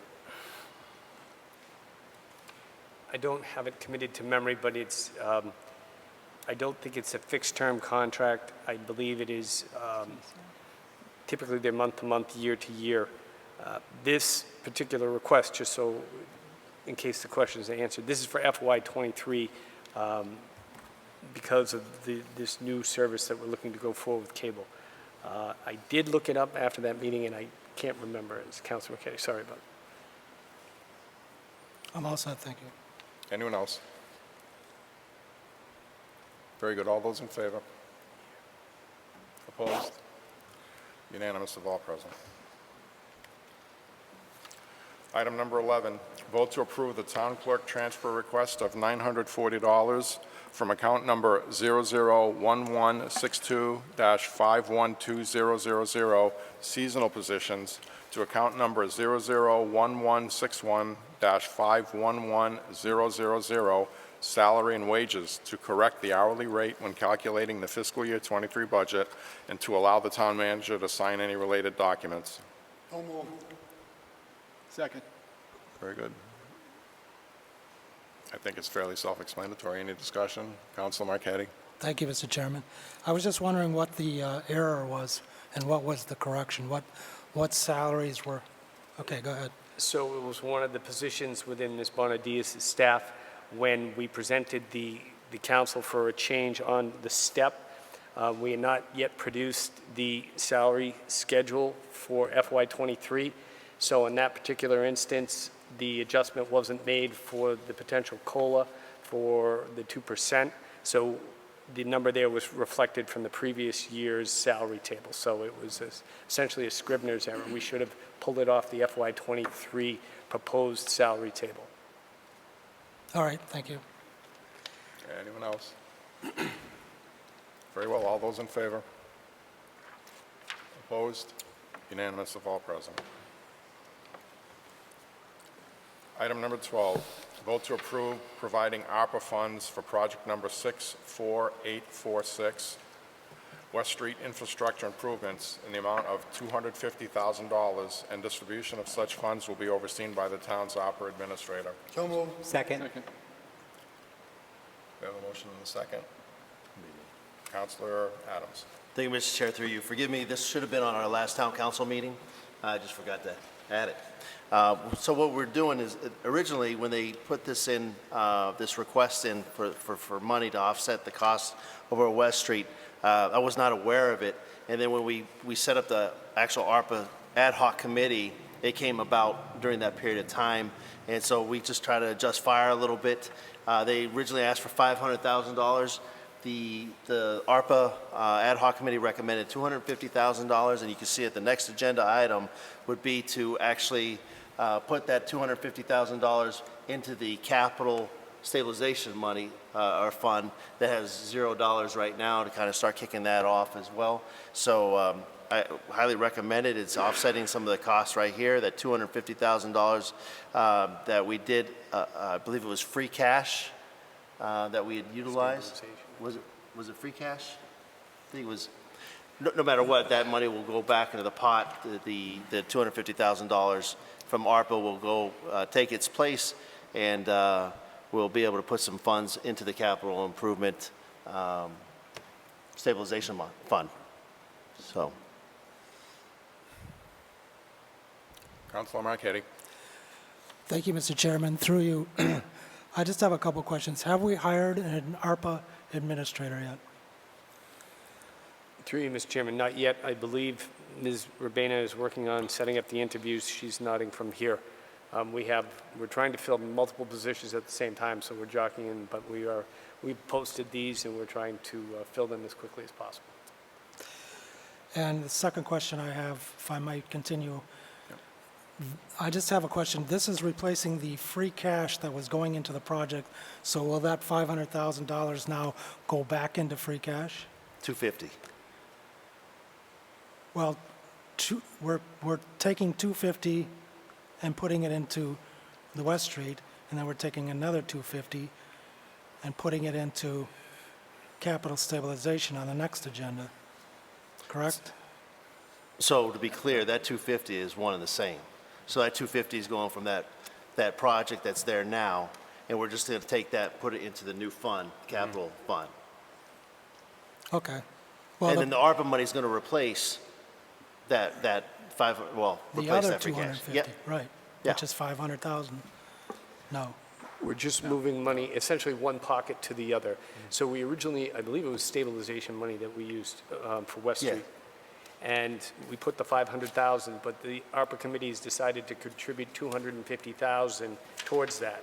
So that would allow us to free up $250,000, and rather than put it back in stabilization, we're going to put it into the capital improvement stabilization that All right. that you've championed, so that we'll have some seed money there. All So. right. Okay, thank you. Very good, Councilor Adams, and then Councilor Montigny. I want to kind of stay on the topic of the agenda item, but because it was brought up about the administrator, my proposal in the near future is to have the ARPA ad hoc committee underneath the subcommittee updates. That way, if there's anything that we have, like those are some questions that we need to have answered and see the progress that we're actually making, including where the funds are going and when money is spent and all that kind of stuff. So I'd like to add that on, and I'll discuss that with the chair for the next meeting. Thank you. Councilor Montigny. Thank you, Mr. Chair. Is there a timeline for this project? I'm in total support of the agenda item. I just have a lot of people asking me when the project was looking to be completed by, if you don't mind. Certainly. Mr. Chairman, I would have to defer to Mr. Desjardins, who's coming up to the podium. Hi, I spoke to the contractor before the last council meeting, and at that time, he believed he was about 8 weeks out from starting. But they're starting the submittal processes very shortly. I believe they're going to be delivering the contracts to us in a day or two. So they'll be able to start their submittal processes.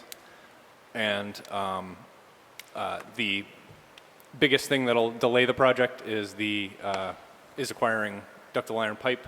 The lead times on that are long right now, and it's probably not expected. I don't have the time yet from him, but by the time he's able to put in the order, once the submittals are approved, we're probably looking at mid-winter for delivery of that pipe. So that'll be the longest part of the project, is getting that pipe in, but that should kind of give you a sense for where the project schedule stands.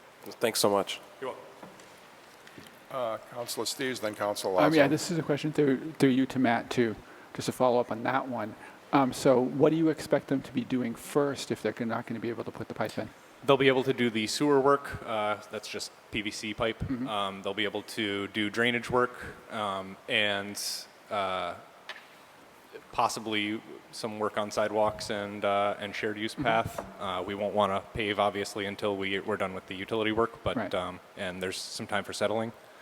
How do you expect this to affect the opening of school at West Street? We've worked very closely with the principal there, and we're going to try to get what we can done in the summer and limit our disruption of the school as much as possible and keep an open line of communication with the principal. Okay, thanks. Councilor Lazo. I think Councilor Steves someone asked the same question, but differently. Who is the communicator on town side to the school district when we go past West Street School? I suppose I'll be the main point of contact for the principal at this point. But I've worked closely with her in conjunction with Heather previously, and our consultant Ty and Bond has also worked So closely during the with them. project, you will be the contact person with the principal? Yes. Thank you. Very good. Anyone else? Very good. All those in favor? Opposed? Unanimous of all present. Certainly. Councilor Adams. Mr. Chair, I just want to add in there, we've, with this approval, the remaining amount of the $5 million, we have about $2 million left, or 42% of the ARPA funds, and we'll have our next meeting this week. Thank you. Very good. Item number 13, vote to transfer $250,000 from project number 64846, West Street Infrastructure Improvements, to the Capital Stabilization Fund. So moved. Second. Any discussion? Councilor Marquetti. Thank you, Mr. Chairman. I don't have any questions. I just want to say this is a good move. I think it's a good start anyway to get this capital stabilization account going. It's always better to have something like that so you can make plans when you're doing capital improvements rather than just waiting for free cash and whatever you have, that's what you do. So I think it's a good move, good start. Thank you. Very good. All those in favor? Opposed? Unanimous of all present. Item number 14, vote to ratify the extension of the contract for HVAC system and control maintenance for various town buildings with Aero HVAC for fiscal year 23, the third and final year of the contract, in the amount of $28,973.18, and allow the town manager to sign all related documents. Second. Councilor Marquetti. Thank you, Mr. Chairman. This was voted 4-0. Thank you. Very good. This is the extension of the system and control maintenance HVAC contract with Renaud for the third and final year. It's escalated based on the percentages that they provided with their bid in the first year, but it removes the police department, the police station from the contract per the police department's request. Councilor Marquetti. Thank you, Mr. Chairman. During the DPW subcommittee meeting, I believe Mr. Desjardins did have some questions about the value of this contract. There are some questions also about who services the schools, and talk about maybe at some point hiring a facilities manager, which isn't a bad idea. Might be a good idea to create a completely separate department for something like that. But Mr. Justjardin did have some concerns about this contract, if you wouldn't mind sharing that with us. Thank you. Sure. My biggest concern with this contract, and this goes back to MPC before them, and MPC had it for the first two contract terms during my tenure here. And it's been the same problems throughout. We just don't have the expertise or the manpower to administer this contract the way it should be administered. We don't have the ability to track the work that's being done to make sure that all the PM's being done properly, to review quotes that they provide to make sure they're reasonable, and possibly go out for other quotes to confirm their reasonableness. We don't have the HVAC expertise to determine if the repairs that they're proposing are required even. So we have plenty of concerns, but I would like to see this renewed and have further conversations about, for instance, hiring a facilities manager who might be able to better administer a contract like this. Aside from that, I mean, we could also discuss getting somebody on staff who has the ability to perform this PM work and perform repairs, but that's a further conversation. So I think this is the best of our poor options for proceeding with and keeping our HVAC systems maintained. And the other question was, who services the schools? The schools have their own HVAC tech. Okay, but don't we own the schools? We own the buildings of the schools, so... Sorry, I couldn't hear that. We own the school buildings, so shouldn't we be also servicing the schools? The funding for that HVAC tech, I believe, is from the school department. When we can work something out, we use them for limited projects, but it's not appropriate for us to have them doing all of our PM work and stuff like that on town buildings, unless the funding structure is changed. All right, thank you. I'm all set. Councilor Lazo. Mr. Chairman, through you to the DPW acting director and chairman of that subcommittee. I sat in on that subcommittee. I would urge all councilors to vote yes on this item. A lot of good discussion happened at subcommittee about a facilities manager and building a building maintenance type group like they do on school side. That discussion's for a further day. I think what we have to do is focus on the last year of this contract and then work on those other ideas while this 1 year is enforced. Thank you. Very good. Councilor Rivas. Through you, Mr. Chair. I just had a question. Is this expertise that the director, the DPW director had? And if not, is that something in the position that's posted? No, I'd say I probably have more knowledge of HVAC systems than her, though we are both children of HVAC techs, so we both benefit from that. But neither of us had the expertise to really drill down into these quotes and make sure that that we're getting what we're paying for. Okay. Thank you. And the second part of my question, is this something in the new job description or the job description for the person that you might be hiring for DPW? Through you, Mr. Chairman, we have not yet tackled the facilities maintenance. One of the things that I'm researching right now, and I've talked with Councilor Marchetti, we've talked about having a citizens or a mixed citizen staff capital planning committee, and I'm looking at making it a capital planning and facilities management committee so that we can look at a lot of things. But I've had some preliminary discussions with Dr. Villar about trying to share some staff. We have already shared some staff with regard to plowing. Don Miko over there came on board in the last few months, and she was working well with our prior DPW director. I could foresee where we'd be able to share some services going forward, but it is not in any of the job descriptions at the moment, but there may be opportunities where we could share some resources going forward. Thank you. Very good. Anyone else?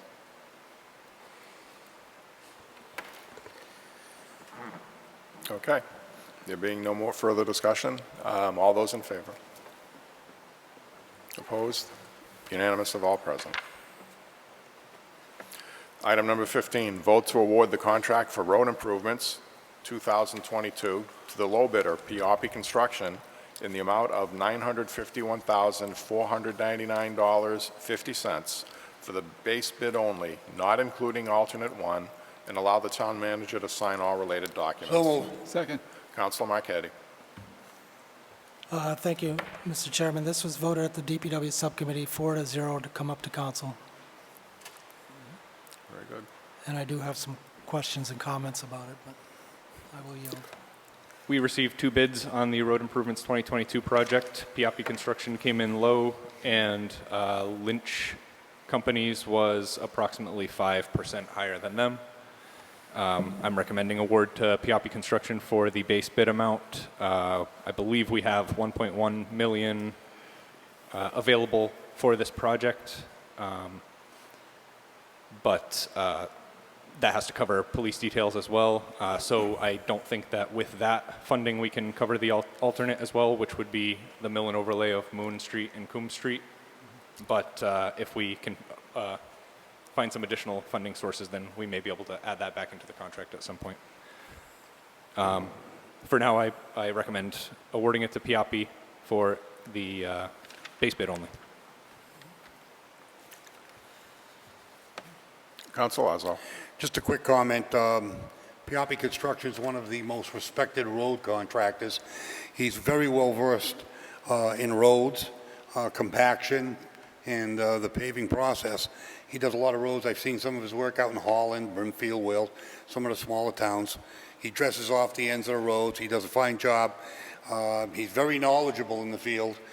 He's a big fan of borings before you start a bid a job, because to tell if the gravel's underneath, or, you know, when you hear a guy talk like that, the gentleman really knows his field, and there aren't any hidden costs when you do these borings.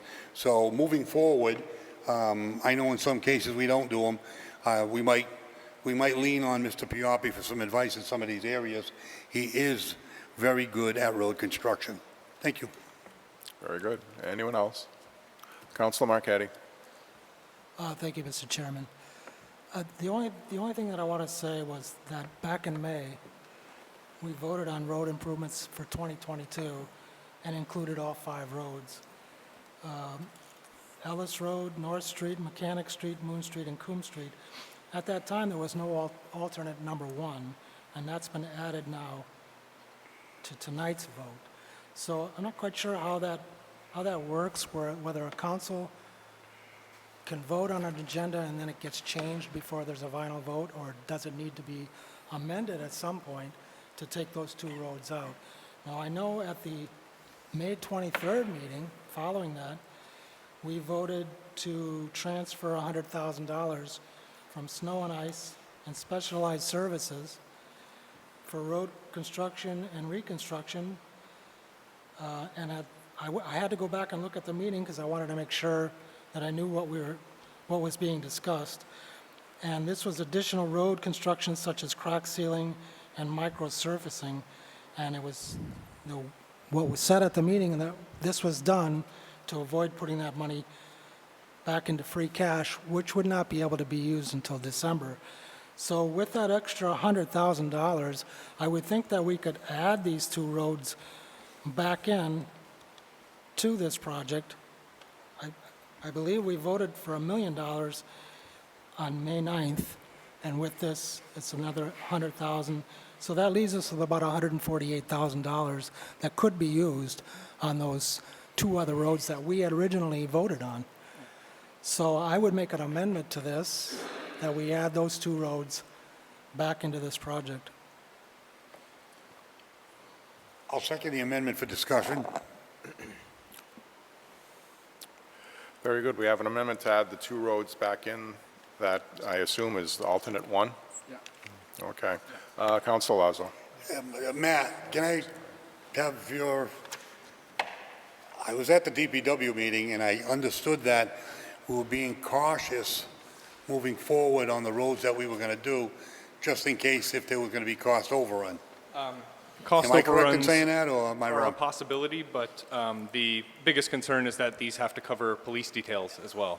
Right. If we leave $30,000 in funding, which I believe is the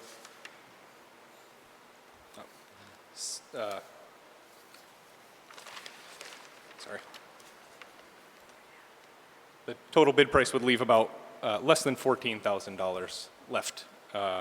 So that would not allow for enough money for police details or for any cost overruns. Did you say it would or would not? Would not. Okay. Piapi's total bid is $1,086,415. So if we have $1.1 million in funding and we awarded the contract to him for the including alternate one, we would have less than $14,000 for police details, which is not adequate.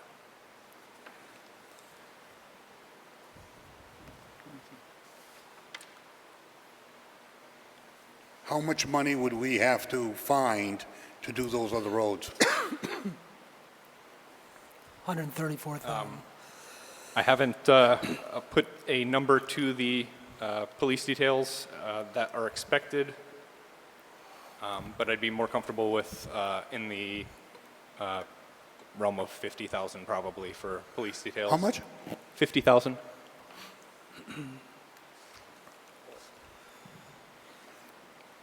Through the chair to the But town manager, do you have a recommendation?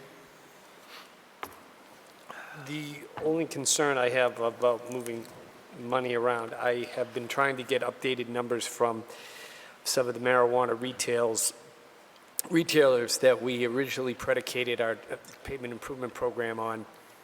And as you may be aware, driving around town, we only have two facilities. They're up and fully running. One is slated to come on board at any time, and the other one is nowhere near moving. So the projections that they gave me when we first started this were much loftier than they are now. So we've really only pulled in slightly over 25% of the money that was projected by the various marijuana retailers. So that's one of the just key pieces of caution that I would have for the council is we had hoped to fund a lot of these annual improvements through the marijuana money, but the largest retailer is Green Meadows, and they've made good on their numbers. Katy Brook came on late, and they're doing okay, but also they have all provided me information that there's now been some saturation in the retail market, and some of the projections and growth projections that were predicted a year or 2 years ago are now starting to level off. So we may, in the end, when the dust settles, only be getting about 50% or so of what we were projected 2 years ago for the next year or so. So I just want you to bear that in mind when we go forward about spending money on the roads.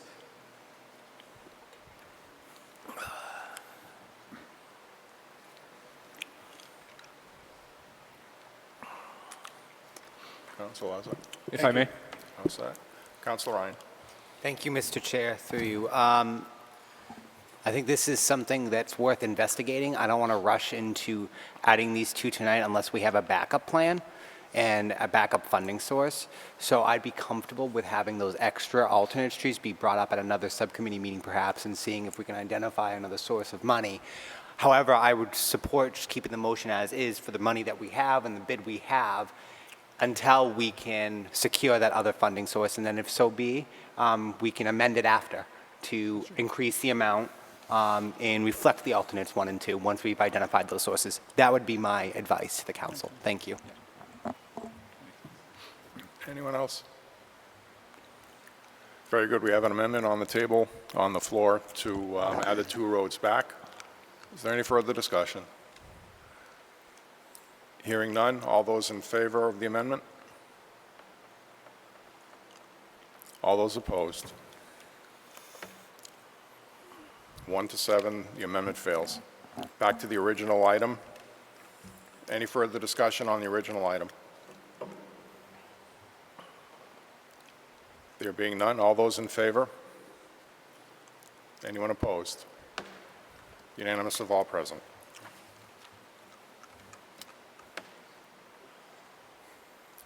Item number 16, vote to ratify the amendment to tie-in bonds contract for sludge conveyance upgrades to provide additional construction phase services for a fee not to exceed $9,500 to be funded from account number 600,440-583000-23583, fiscal year 23 tech support capital budget, and allow the town manager to sign all related documents. So moved. Second. Councilor Marquetti. Thank you, Mr. Chairman. This is approved at the DPW subcommittee meeting by a 3-to-1 vote. Very good. This project is wrapping up construction. Tie and Bond went over their construction phase budget a bit due to lead time problems, which led to them conducting more meetings than they expected to need to. In addition to that, there have been a few coordination issues with the fiberglass reinforced, the fiberglass platforms, the electrical, the screw conveyors, etc. That Time Bond has done a good job of coordinating with Sherbon, the contractor. And overall, the project was the time was extended due to those lead times, but we're going to be coming in ahead of schedule based on that extension, and we're going to be coming in under budget with allowances such as temporary screw conveyors, which Time Bond worked closely with Sherbon to avoid the need for that at all. So overall, the project will end up coming in under budget. I'd like to see Time Bond's extra work on this project covered with this amendment to their contract. Councilor Adams. Thank you, Mr. Chair. Through you to the DPW chair. You had one dissenting to vote. What was the purpose behind the dissent? Thank you, Mr. Vice Chair. I actually voted against it because my concerns with this was that the change order that came through, and I looked at the change order, there were no additional funds added. That was the change order. That was the wording of the change order, and Time Bond signed this order. No additional funds would be needed. I thought if Time Bond is going to sign something like that, they should at least say, however, we may be charging you more for additional services, but they didn't. They just left it as no additional funds, and the town council voted on it. The delay was blamed on the manufacturer, unable to supply the conveyor due to COVID. I know most manufacturers in this country receive some COVID money, so I look at it this way: if the manufacturer was delayed in getting this to us, then take it out of the cost of the conveyor belt and don't put it on the residents of Southbridge. It's not the residents of Southbridge's fault that the manufacturer was delayed in getting this part to the town. In fact, the contractor wrote in that change order that they had tried to contact the manufacturer many, many times and did not get an answer on where this conveyor belt was at. So that's why I voted no. I thought Time Bond could have at least been a little bit more upfront with us when the change order came through. Thank you. Thank you, Mr. Chair. Very good. Anyone else? Just a quick follow-up on that. Councilor Rivas. Was that addressed with the company? Was the the concern that Councilor Marquetti had? So Ty and Bond probably at the time had some inkling that they may have to conduct more meetings, perhaps, but they didn't know about the coordination issues that were upcoming, and we hadn't really set a meeting schedule yet. So we did continue meeting throughout the submittal process during the lead time when we weren't actually in construction yet, because we needed to coordinate on the submittals for the screw conveyors, et cetera. So that wasn't necessarily something that Ty and Bond could have put a price on back when the first change order on the construction contract was approved.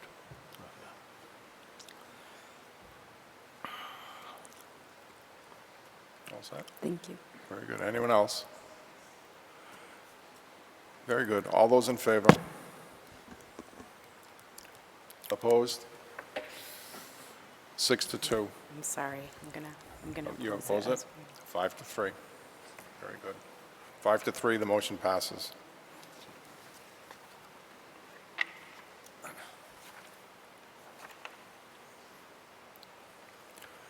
Item number 17, vote to approve transfer of $31,842 from account number 610450-583-000-91250 Water Capital Reserve to account number 610450-583-000-22580 Water System Capital to cover the cost of 2 Hydrotech invoices for emergency services related to the South Street Water Transmission Main activation and the High Street Water Main break. Any excess funds will be available in System Capital to cover any last-minute reimbursable expenses by the Water Department and allow the town manager to sign all related documents. Second. Councilor Marquetti. Thank you, Mr. Chairman. This was voted at the DPW Subcommittee 4-0 to bring it up to Town Council. Thank you. Very good. Matt? Oh, Councilor Steves? Yeah, just a quick clarification. The transfer request form says this is for fiscal year Can't hear you. 2022, which means we've already gone out of 22. So do we need to do this as a because I remember we talked about this at the subcommittee meeting, and I don't know if we ended up coming to a conclusion of whether we need to do this formally as a past year bill or not. If the manager can answer that. Or Mr. Arnold is coming, but we have up until July 15th to address things from the prior fiscal year by statute. Right. You did say that. Okay. But Mr. Arnold may have more to add. Yes, that is correct, and that'll also apply to the next agenda item 18 is a fiscal 22 as well. Mm-hmm. Yeah, you did say that. I forgot about that. Thanks. These funds would be used to cover 2 Hydrotech invoices. The first one was when we were activating the South Street water main, water transmission mains. There was a cross-country valve between South Street and Dennison Cross Road that broke closed. The DPW assisted with digging it, and Hydrotech came in to open up the valve and rebuild, and they machined new parts and rebuilt it. That bill came in just under $10,000, and the water main break on High Street, they came in an emergency situation and did a live insertion valve that Monday, Juneteenth. In order to stop the flow, completely stop the flow of water into the basement of the resident's house. For that project, we did get a emergency waiver from DCAM, and the total cost was just under $20,000, I believe. That's it. Any discussion, councilors? Very good. All those in favor? Opposed? Unanimous of all present. Item number 18, vote to approve a transfer of $1,250 from account number 001-499-524-300-0425, repair and maintenance of buildings and grounds, Town Hall, to account number 001-499-524-300- 0499, repair and maintenance of buildings and grounds, DPW operations, to cover up to 3 invoices from Reno HVAC for work at the DPW and allow the town manager to sign all related documents. So moved. Second. Very good, Councilor Marquetti. Thank you, Mr. Chairman. This was voted 4-0 at the DPW subcommittee to come up to council. Very good. Matt? At the time of the subcommittee meeting, there were 3 invoices that we might have had to cover. In the end, today I did get one of them eliminated. All of us thought it was inappropriate. They brought somebody that wasn't able to diagnose the problem and charged us for that visit, and then they charged us for a second visit where somebody actually did diagnose the problem and quote it. So I got that first bill taken care of. Besides that second bill for the service call, the actual service call that was that they were able to actually diagnose the problem during. And then there was another separate issue with a separate system in the DPW building where there was a actuator valve that was malfunctioning. So this transfer will cover those. It will not all be used now that I was able to eliminate that third bill. Councilor Marquetti, then Councilor Adams. Thank you, Mr. Chairman. So I would take it that would change the total amount here? They're taking out of one of the bills. If you could just transfer the amount that's stated, the rest will return to the general fund. Because it's for fiscal year 22. Why would we do that? If he took out a bill, wouldn't we reduce the amount that would we be paying, correct? The 3 bills that were quoted did not equal exactly $12.50. This was just an amount that we could transfer. It wasn't being used where it was in Town Hall repair and maintenance. So it was just a round number to move into DPW, R&M of buildings and grounds in order to cover those possibly 3 bills. There's no harm in transferring the money from Town Hall to DPW and then it returning to the general fund. Councilor Ryan. Yeah, if I may, it's going to end up in the same place anyway. If it's in the DPW account, it's still going to end up needing to be certified as free cash anyway at the end of the year. And then if it's in the town department, it's still going to have to go back and be certified as free cash. So no matter where it's sitting, I mean, we could go through and try to figure out what the exact number is, or we could just let it sit and get certified either way. All right. Thank you. Okay, anyone else? Yep. Councilor Adams. That's okay, Mr. Chair, through you. Just a real quick question on the 13330 that is expected to be rescinded. I'm assuming that's the one that's rescinded, correct? Correct. All right. So I'm looking at the invoices right here. Am I missing something on the invoices? Because I got one for 11330, I've got one for 19445, and I've got one for $67.90. That's correct. The 11330 has been rescinded, and they're going to be crediting us that. The 19445 was the visit where tech that was capable of diagnosing the problem was sent out and provided a quote. And in the previous town council meeting, we already did a transfer to cover the actual repair itself, which was done subsequent to that. Okay, thank you. I'm looking at the transfer request form where it says 13330. Should it be 11330? Sorry, one sec.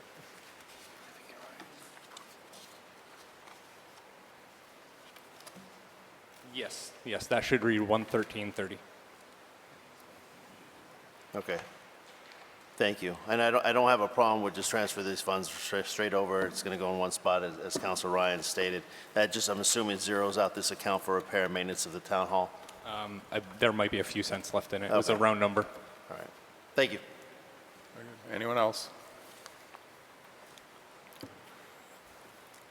Very good. All those in favor?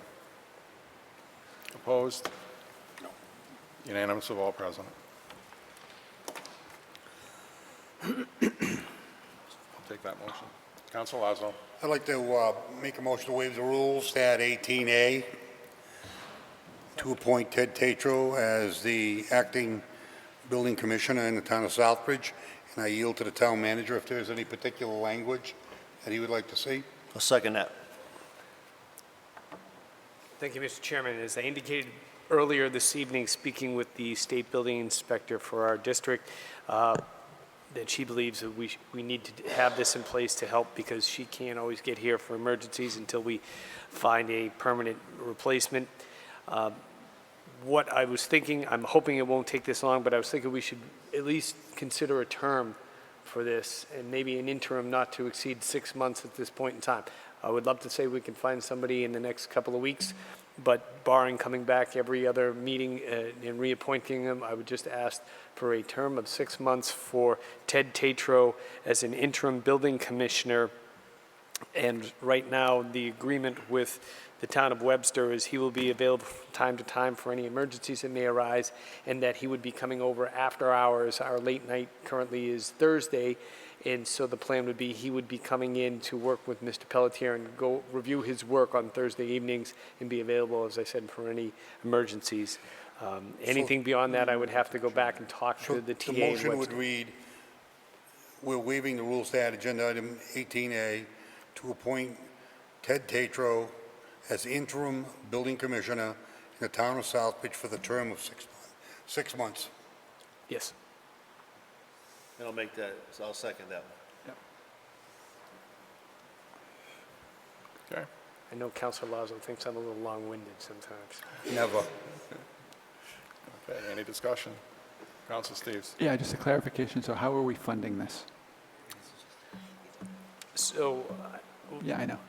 I mean, we could pose the question to Ms. Harnois, but I believe right now we're going to have an open salary line item in that particular department.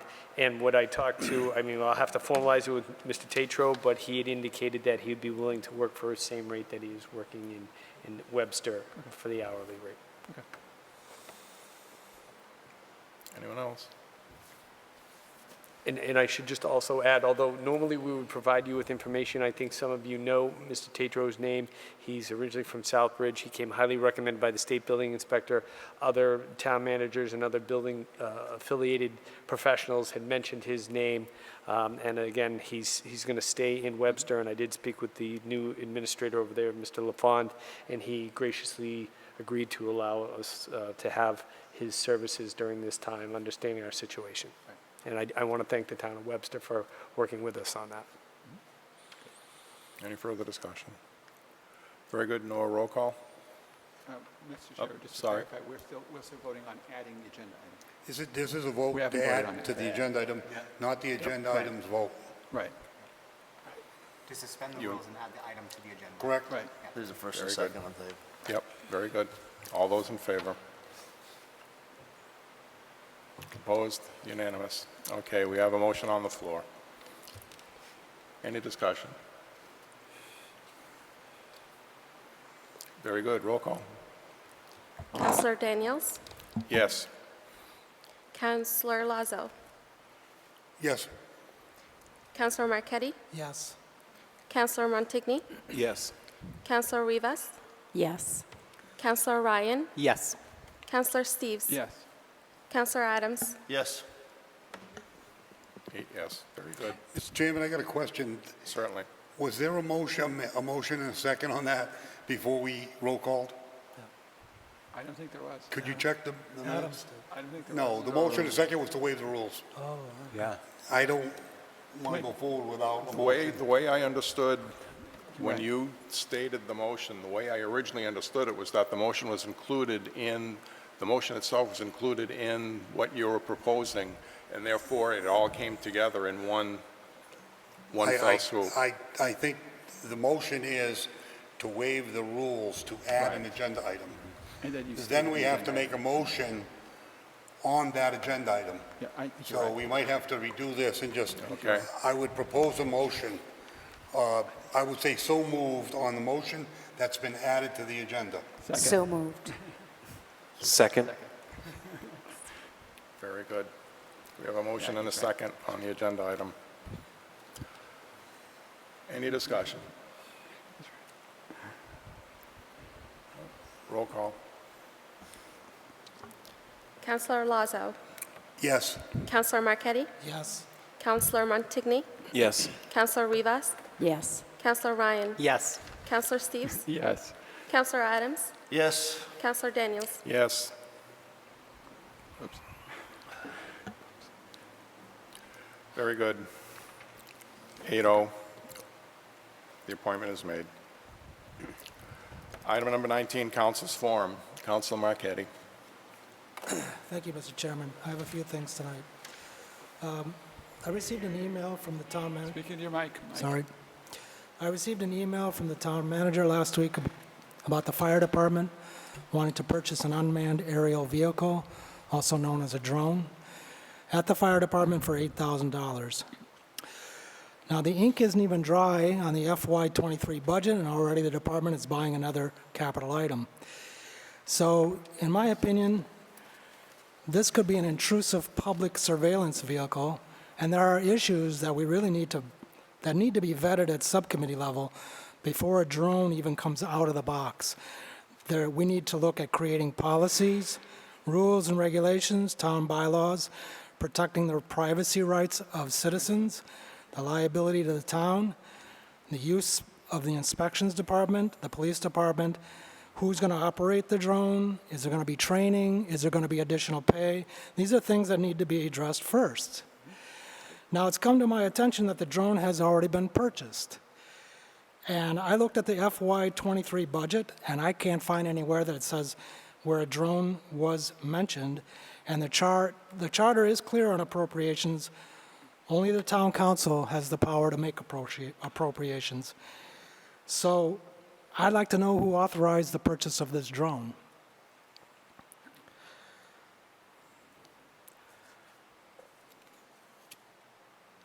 If I could get an answer on that one, and then I'll continue.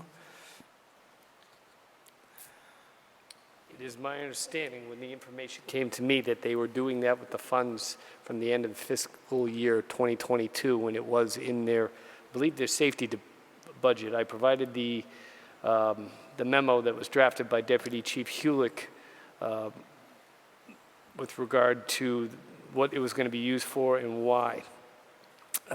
And as I said, I don't believe this fell under capital based on the dollar amount and the useful life. And they had looked to purchase this based on the funds that they had at the time. So I don't know that it had to come forward as a capital item. I'll just say that. But there was an appropriation made, and that's something that's vested in the town council. But regardless of where this came from, we still have to take a look at all these other issues, especially protecting the privacy rights of citizens. Some of this, what was included in the letter that you sent to us, could be used by the inspections department, can possibly be used by other departments. I can't imagine a drone flying over my house, looking down on my backyard. To me, there's privacy issues there, and it's something that we really need to take a look at first before we even take that drone out of the box. So that's my first question. My second question is, the assistant to the engineer, has that position been filled? We have not yet filled it. We have interviewed candidates. I believe that there is a finalist that was selected by the reviewing committee, and an offer was extended. Pending acceptance, it will be coming to the DPW subcommittee. All right, that's my second question. Is it going to be coming to the subcommittee? Because that's according to the charter. All hires go through the subcommittee. We also, you have posted 2 full-time maintenance equipment operators. I know the council authorized the hiring of 1.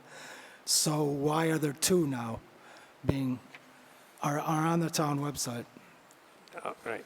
That I may have to defer to Ms. Rabena, but I do know that I think we may have had somebody leave, but Councilor Marquetti is inquiring as to why there are 2 equipment operator positions posted currently. Through you, Mr. Chair, we have 2 positions open because one was approved by the council for the new budget, and we also lost one of our DPW employees to the sewer and water department. Thank you. You're welcome. Sorry, I've got a frog in my throat tonight for some reason. And the last thing I wanted to talk about is when I was running for town council this year, during the debate, I did ask that the Economic Development Department give us regular updates on many of the projects that are going on at this time. I know some of them have just been approved, but I would still like regular updates. Hamilton Street project was a RAISE grant. River Crane project was a CDBG grant. The McCann-Henry Street security lights. The skateboard park, I haven't seen anything done on that. That was a park grant. The electric car charging stations, which was a Mass EVIP grant. And I'd also like to see a report from the new redevelopment authority director. Going forward, I would just like to see them make regular updates to the town council on some of these projects and their activities. I would appreciate it. But other than that, I just want to say congratulations to those who were elected this year. Welcome aboard, and I look forward to working with you. Thank you. That's all I have. Very good. Councilor Montigny. Thank you. It's been almost a month now, but I'd like to use the opportunity to thank everybody who came out to vote and for voting me in here, and congratulations to Councilor Marchetti, Councilor Rivas. Way too many people to thank, so I won't, but always got to thank my father, Gordon, and I'd be remiss. I promised an old friend has always been a phone call away from me. I did have to thank Edna Kudamash for her support during this election. And I would like to extend my congratulations to Councilor Daniel and Councilor Adams tonight on the chairmanship and vice chairmanship, and very excited to be here. Can't wait to continue on for 3 years. Thanks. Very good. Councilor Lazo. Yeah, I'd like to congratulate Nora on another job she's inherited. I'm sure she'll do a fine job. I'm president of her fan club. Moving forward, I'd like to congratulate Jasmine Rivas. You're going to totally enjoy this wonderful council that we have. Mr. Montigny, a lot of fire and brimstone and passion today. I hope you tone it down a little. Congratulations, Mr. Marchetti, on your re-election. Moving forward, Chairman Daniels, Vice Chairman Adams, congratulations on the appointment. Looking forward to serving under both of you. As far as my appointments, you can put me anywhere where needed, and I will serve under your chairmanship. I'd just like to say that we get a lot of complaints from citizens, and we try and be optimistic in the approach to some of the problems, but I know everybody keeps talking about, there's a couple of people keep talking about the department head that was not renewed. Anybody that wants to sit down and talk, I don't think we should do it publicly for liability purposes, but the thing is, nothing like that happens for nothing. And when there's a problem, you identify it, and then you correct it. In some cases, we have tremendous employees. We do have some weak links. We know who they are. I mean, the taxpayers are paying for the job. Do your job. I mean, you see people like our finance director go above and beyond the call of duty. I know Nora does and various other people. And the town of Southbridge shows their thank you through 70/30 insurance, through pay raises. But you see the councilors and the manager working to make better working conditions. But there's always somebody that does not belong in the rank and file. And there's nothing worse than pulling a tooth. It's painful, and that's exactly what happens. But it's for the betterment of the town, the betterment of the service. What it comes down to being is treat these taxpayers that you work for well and do your job. And if you do that, you have no problem. But when you have a tremendous amount of complaints, we as councilors have to deal with them. We deal with them in our own way, and sometimes it comes to a vote, and we deal with it, as we do. Moving forward, Mr. Chairman, I'm looking forward to a very prosperous and productive year with our manager. I know that he's here, and he's going to be here for a while. Thank you. Thank you very much. Councilor Rivas. Yes, I want to thank all the voters that came out for our town election. I'd love to see more people come out and working on that, with our other councilors to make sure that people are registered to vote for upcoming elections. I want to thank and congratulate my fellow councilors who were elected, Mike and Mike, on their elections, and congratulate Vice Chair Adams and Chair Daniel on their elections or re-elections. I just want to say that, we, as elected officials, and certainly, the town manager runs the town and, kind of manages the employees in town, just like in any other job or any other organization, there is always process. And I think as Ms. Clemens talked about earlier, we have to have plans. There are consequences, not to mention liabilities. Our town manager is an attorney. I've worked in departments, large departments, where I had to manage people and hiring. I worked very closely with HR at the school department and also at Old Stourbridge Village. And there is a process. You have to protect our citizens. We have to protect our town from liability and make sure that we do have backup plans and we do follow procedure. It's really important. We do have to get rid of people that aren't doing their job, but in order to make sure that we're protecting ourselves from greater consequences, there is a process to do that. So I do commend Ms. Clemens for coming up and talking about that, because I do agree with her. Thank you. All set. Very good. Councilor Ryan. Thank you, Mr. Chair. Through you. First, welcome to all the new members. You saw a fiery meeting tonight. Trial by fire, right? So, this is, we all take our time, we all volunteer here. At the end of the day, as others have stated, we gotta just focus on what we can do for the town. One thing I want to point this out, because Councilor Marchetti's done this before, and I'd be remiss if I didn't do the same. I agree with you.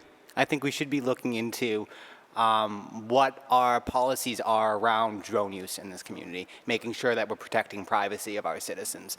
This is a new and upcoming technology, and it's important as a community that we deal with the regulatory framework and get that developed now before it becomes an intrusive issue. So I just wanted to say that I agree with him. That's a great idea. I also wanted to let people know that we're going to be having a vote on the WRTA soon to set the permanent fare policy. Now, this has been debated and tossed around and pushed off for many months, but we're finally having this vote at our next meeting on Thursday next week. This will determine whether or not we're going to continue with the fare-free policy or if we're going to go back to instituting a fare. The administration has not released its final proposal yet for what that fare is going to be. I imagine they'll probably do it during the amount of the presentation during the meeting. However, it's my current stance and continued stance to stand with the Chamber of Commerce and all the riders of this Commonwealth in supporting the fare-free policy. It's worked. Good. We've seen more people riding our bus system now than even before COVID. More people are using it to get to their medical appointments. More people are using it to get to their jobs. It's a common sense proposal, and it's very rare to have both the Chamber of Commerce and equity groups on the same side of this issue, on these issues. Very true. And they continue to express their support, and we're starting to see other parts of the Commonwealth move towards that fare-free strategy. Boston has now taken a look at the WRTA and has expanded their routes, and they're going to continue looking to expand their routes. The state legislature is looking at new funding formulas to help encourage and increase regional transportation to help cover these RTAs considering to go fare-free. We're in a leadership position. Worcester County is showing the rest of the Commonwealth how to do equitable and good busing. and I'm so proud of the work that's been happening. So it's my stance to continue to support the Fare Free policy as the people of this community have continued to message to me. And I urge everyone to please show up at the either in person or virtual to the WRTA meeting happening next Thursday. It will be from 8:30 a.m. to, normally it goes about 11, but I have a feeling that next meeting will be a very long one. So that's it, Mr. Chair. Thank you. Thank you very much. Councilor Steves. Thank you, Mr. Chair. First off, I want to say, I've already said this in person, but welcome aboard, Councilor Montigny, Councilor Rivas. Welcome back, Councilor Marchetti. It'll be interesting to see how things work out for the next year or so, but I think you'll be able to weather it. Welcome back, Councilors Daniel and Adams, to your chair roles. I just wanted to raise a quick point that back at the last DPW meeting, I had asked Matt for updates on the various active engineering contracts that we have out there, on what they're doing, where some just kind of an overview of how many contracts various contractors have and what's going on and that kind of stuff. So I would like to see if we can get that sometime in the near future. And also, for those of you who are listening, I'm going to kind of reiterate kind of what Denise Clements said earlier from the podium, which is that we really, really need participation on our boards and commissions. We have an awful lot of vacancies. Like, for example, I can think of we have 4 vacancies on conservation alone. And some of these boards do a lot of work, and they really need to have some really good, committed, intelligent, curious people. You don't necessarily have to have a huge background in the area that the board works on, but you do need to be willing to learn. And that's, I think, the biggest issue. We really need participation. We need more people. This is, after all, a democracy, and democracies work best when the people are actually involved. So I just thought I would mention that. That's it. Oh, and one more quick thing. I also wanted to mention that last weekend we had the third of the concerts on the Common. It was 1974. That was the name of the band. They were very good. And there's several more coming down the pike every Sunday at 6. So, and I've noticed the crowds have been growing slightly every time we have a concert. So the last one was a relatively good crowd. I would love to see our crowds get to the size that Sturbridge's crowds have traditionally been. Several hundred people on the Common would be really nice. So turn out on Sundays at 6. Mr. Manager, you wish to say something? Just a couple of quick points to Councilor Steves. My staff had worked on putting a list of vacancies on the boards and commissions, and it is up now. If you just click on the general boards and committees page, you'll find it right there. Our intent, we're going to be working more on the website to try and get that more visible on the homepage. And we're trying to get an intern for the summer. If we can make some improvements with our social media, we'll try and post that on a regular basis. And I'd like to incorporate that in my manager's announcements going forward. And if I have the opportunity, I would like to thank and congratulate everybody, Councilor Montigny, Councilor Rivas, and Councilor Marchetti. And I do have one question, business question, because I'm communicating with Mr. Tatro. I would ask Ms. El-Gadiri, was the motion for an interim building commissioner or interim building inspector? Commissioner is, because that's what I thought I asked for. I just want to make sure. Okay. Thank you. Very good. Vice Chair Adams. Thank you, Mr. Chair. I've got a few things to say tonight. I want to congratulate everybody that's up here, and congratulations on the swearing in once again. We sit down every single year as counselors and should probably prioritize what we're looking at trying to succeed in for the next year, your kind of own agenda, your own goals and objectives. And one thing that I know Councilor Jovan was particularly involved with the schools and at that point in time. So I'm going to take it upon myself a little bit to get back involved with the receiver, even though I met with him a few times this past year, but with the receiver. But that doesn't stop there. I'm talking about the receiver, the school board, the town council, the state and local representatives to push forward, and with the town manager, push forward with some type of goals and benchmarks for the school system you can't hold one single entity responsible. I think it is a responsibility of all of us within the community, including the school board and the schools, to start setting those goals and objectives for themselves. And so I will be having discussions very, very soon with individuals as we move forward. One of the other goals was to get the charter done and get it up where it belongs, back to the AG's office. Unfortunately, a lot of things took its precedence over the charter review, and I think it's time for the councilors up here to actually have some council of the whole meetings, have a discussion on the charter review, so we get this thing pushed up and moved along. I understand this is our Bible, this is our Constitution. It takes time, but it doesn't take that long. I think that's something that we need to look at, and I know I've talked to Chairman Daniel about a few of these things. Curbside collections is another thing now that this year is coming around. The dog kennel that we've been talking about for, I think, 50 years needs to get through, and that'll be addressed at the next ARPA meeting to move this thing forward. Also, Hunter's Ridge. It's time to actually take a hard look at this street and this community that's up there.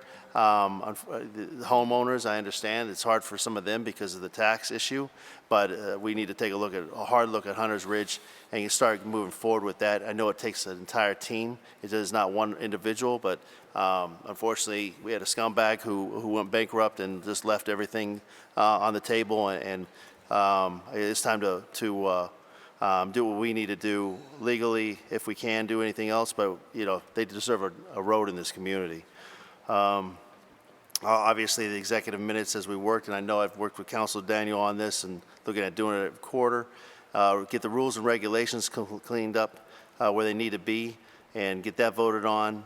Senior Center, get those seniors back into our community, give them something back and get them back into our community center. I know Pat's doing a great job over there, but I think we need to do a better job at helping that happen. So off on my soapbox on these issues, but these are some of the things that I wrote down for myself to concentrate on besides the economic and the infrastructure projects and working with the council and other department heads. I think this town is very blessed with the department heads and the staff that we do have. I do not say much on the performance on individuals. I think that's the town manager's responsibility by the charter, but I think that's, we've had these great communication pieces, and there are issues that need to be addressed, but I think that doesn't always have to be out on the floor for everybody to hear.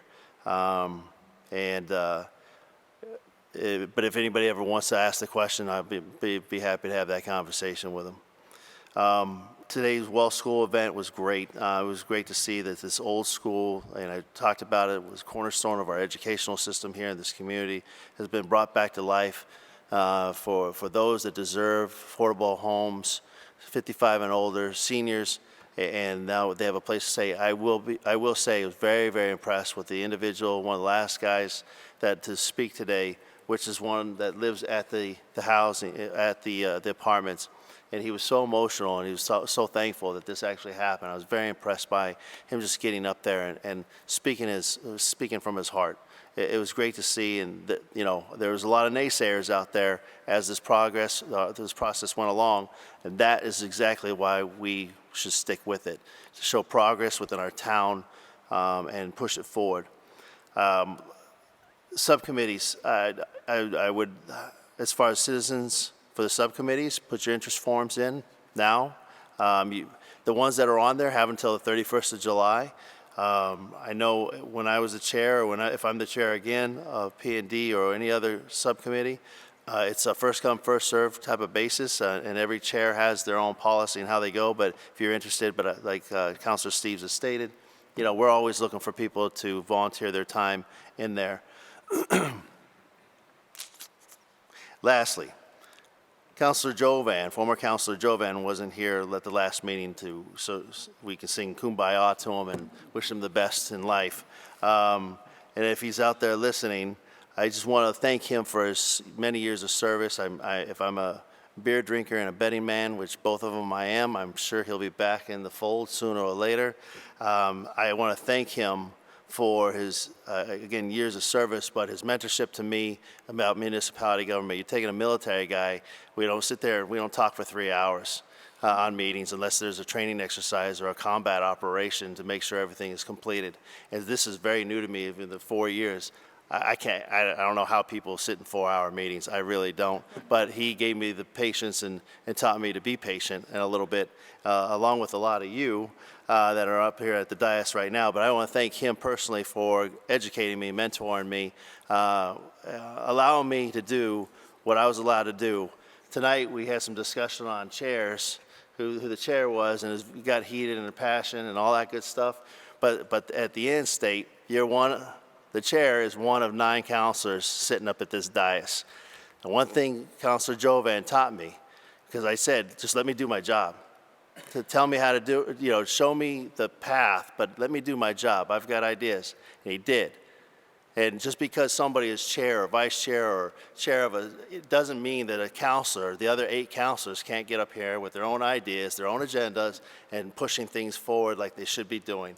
So I look at it as that. And I look for support from the chair and subcommittee chairs as well to push my agendas and the town's agendas forward as we service our community properly. But thank you, Jack, for your years of service. Thank you, Sherry, for A, marrying the guy, and B, being patient with him as he came home late every single night. So that's all I have. The next meeting, agenda item number 20, will be Monday, July 25th, 2022, 7 p.m. here in the dais. Thank you. Very good. Item number 21, vote to enter into executive session pursuant to Mass General Law, Chapter 30A, Section 21(3), to discuss strategy with respect to collective bargaining regarding all collective bargaining units, which, if discussed in an open meeting, may have a detrimental effect on the bargaining position of the public body. So moved. Second. Roll call. Presidential. Councilor Lazo, Yes. Councilor Marquetti, Yes. Councilor Montigny, Yes. Councilor Rivas, Yes. Councilor Ryan, Yes. Councilor Steves, Yes. Councilor Adams, Yes. Councilor Daniel. Yes. That's it. Very good. We will be going into executive session. We will adjourn from executive session. We will not reconvene in open session. We will not reconvene in open session.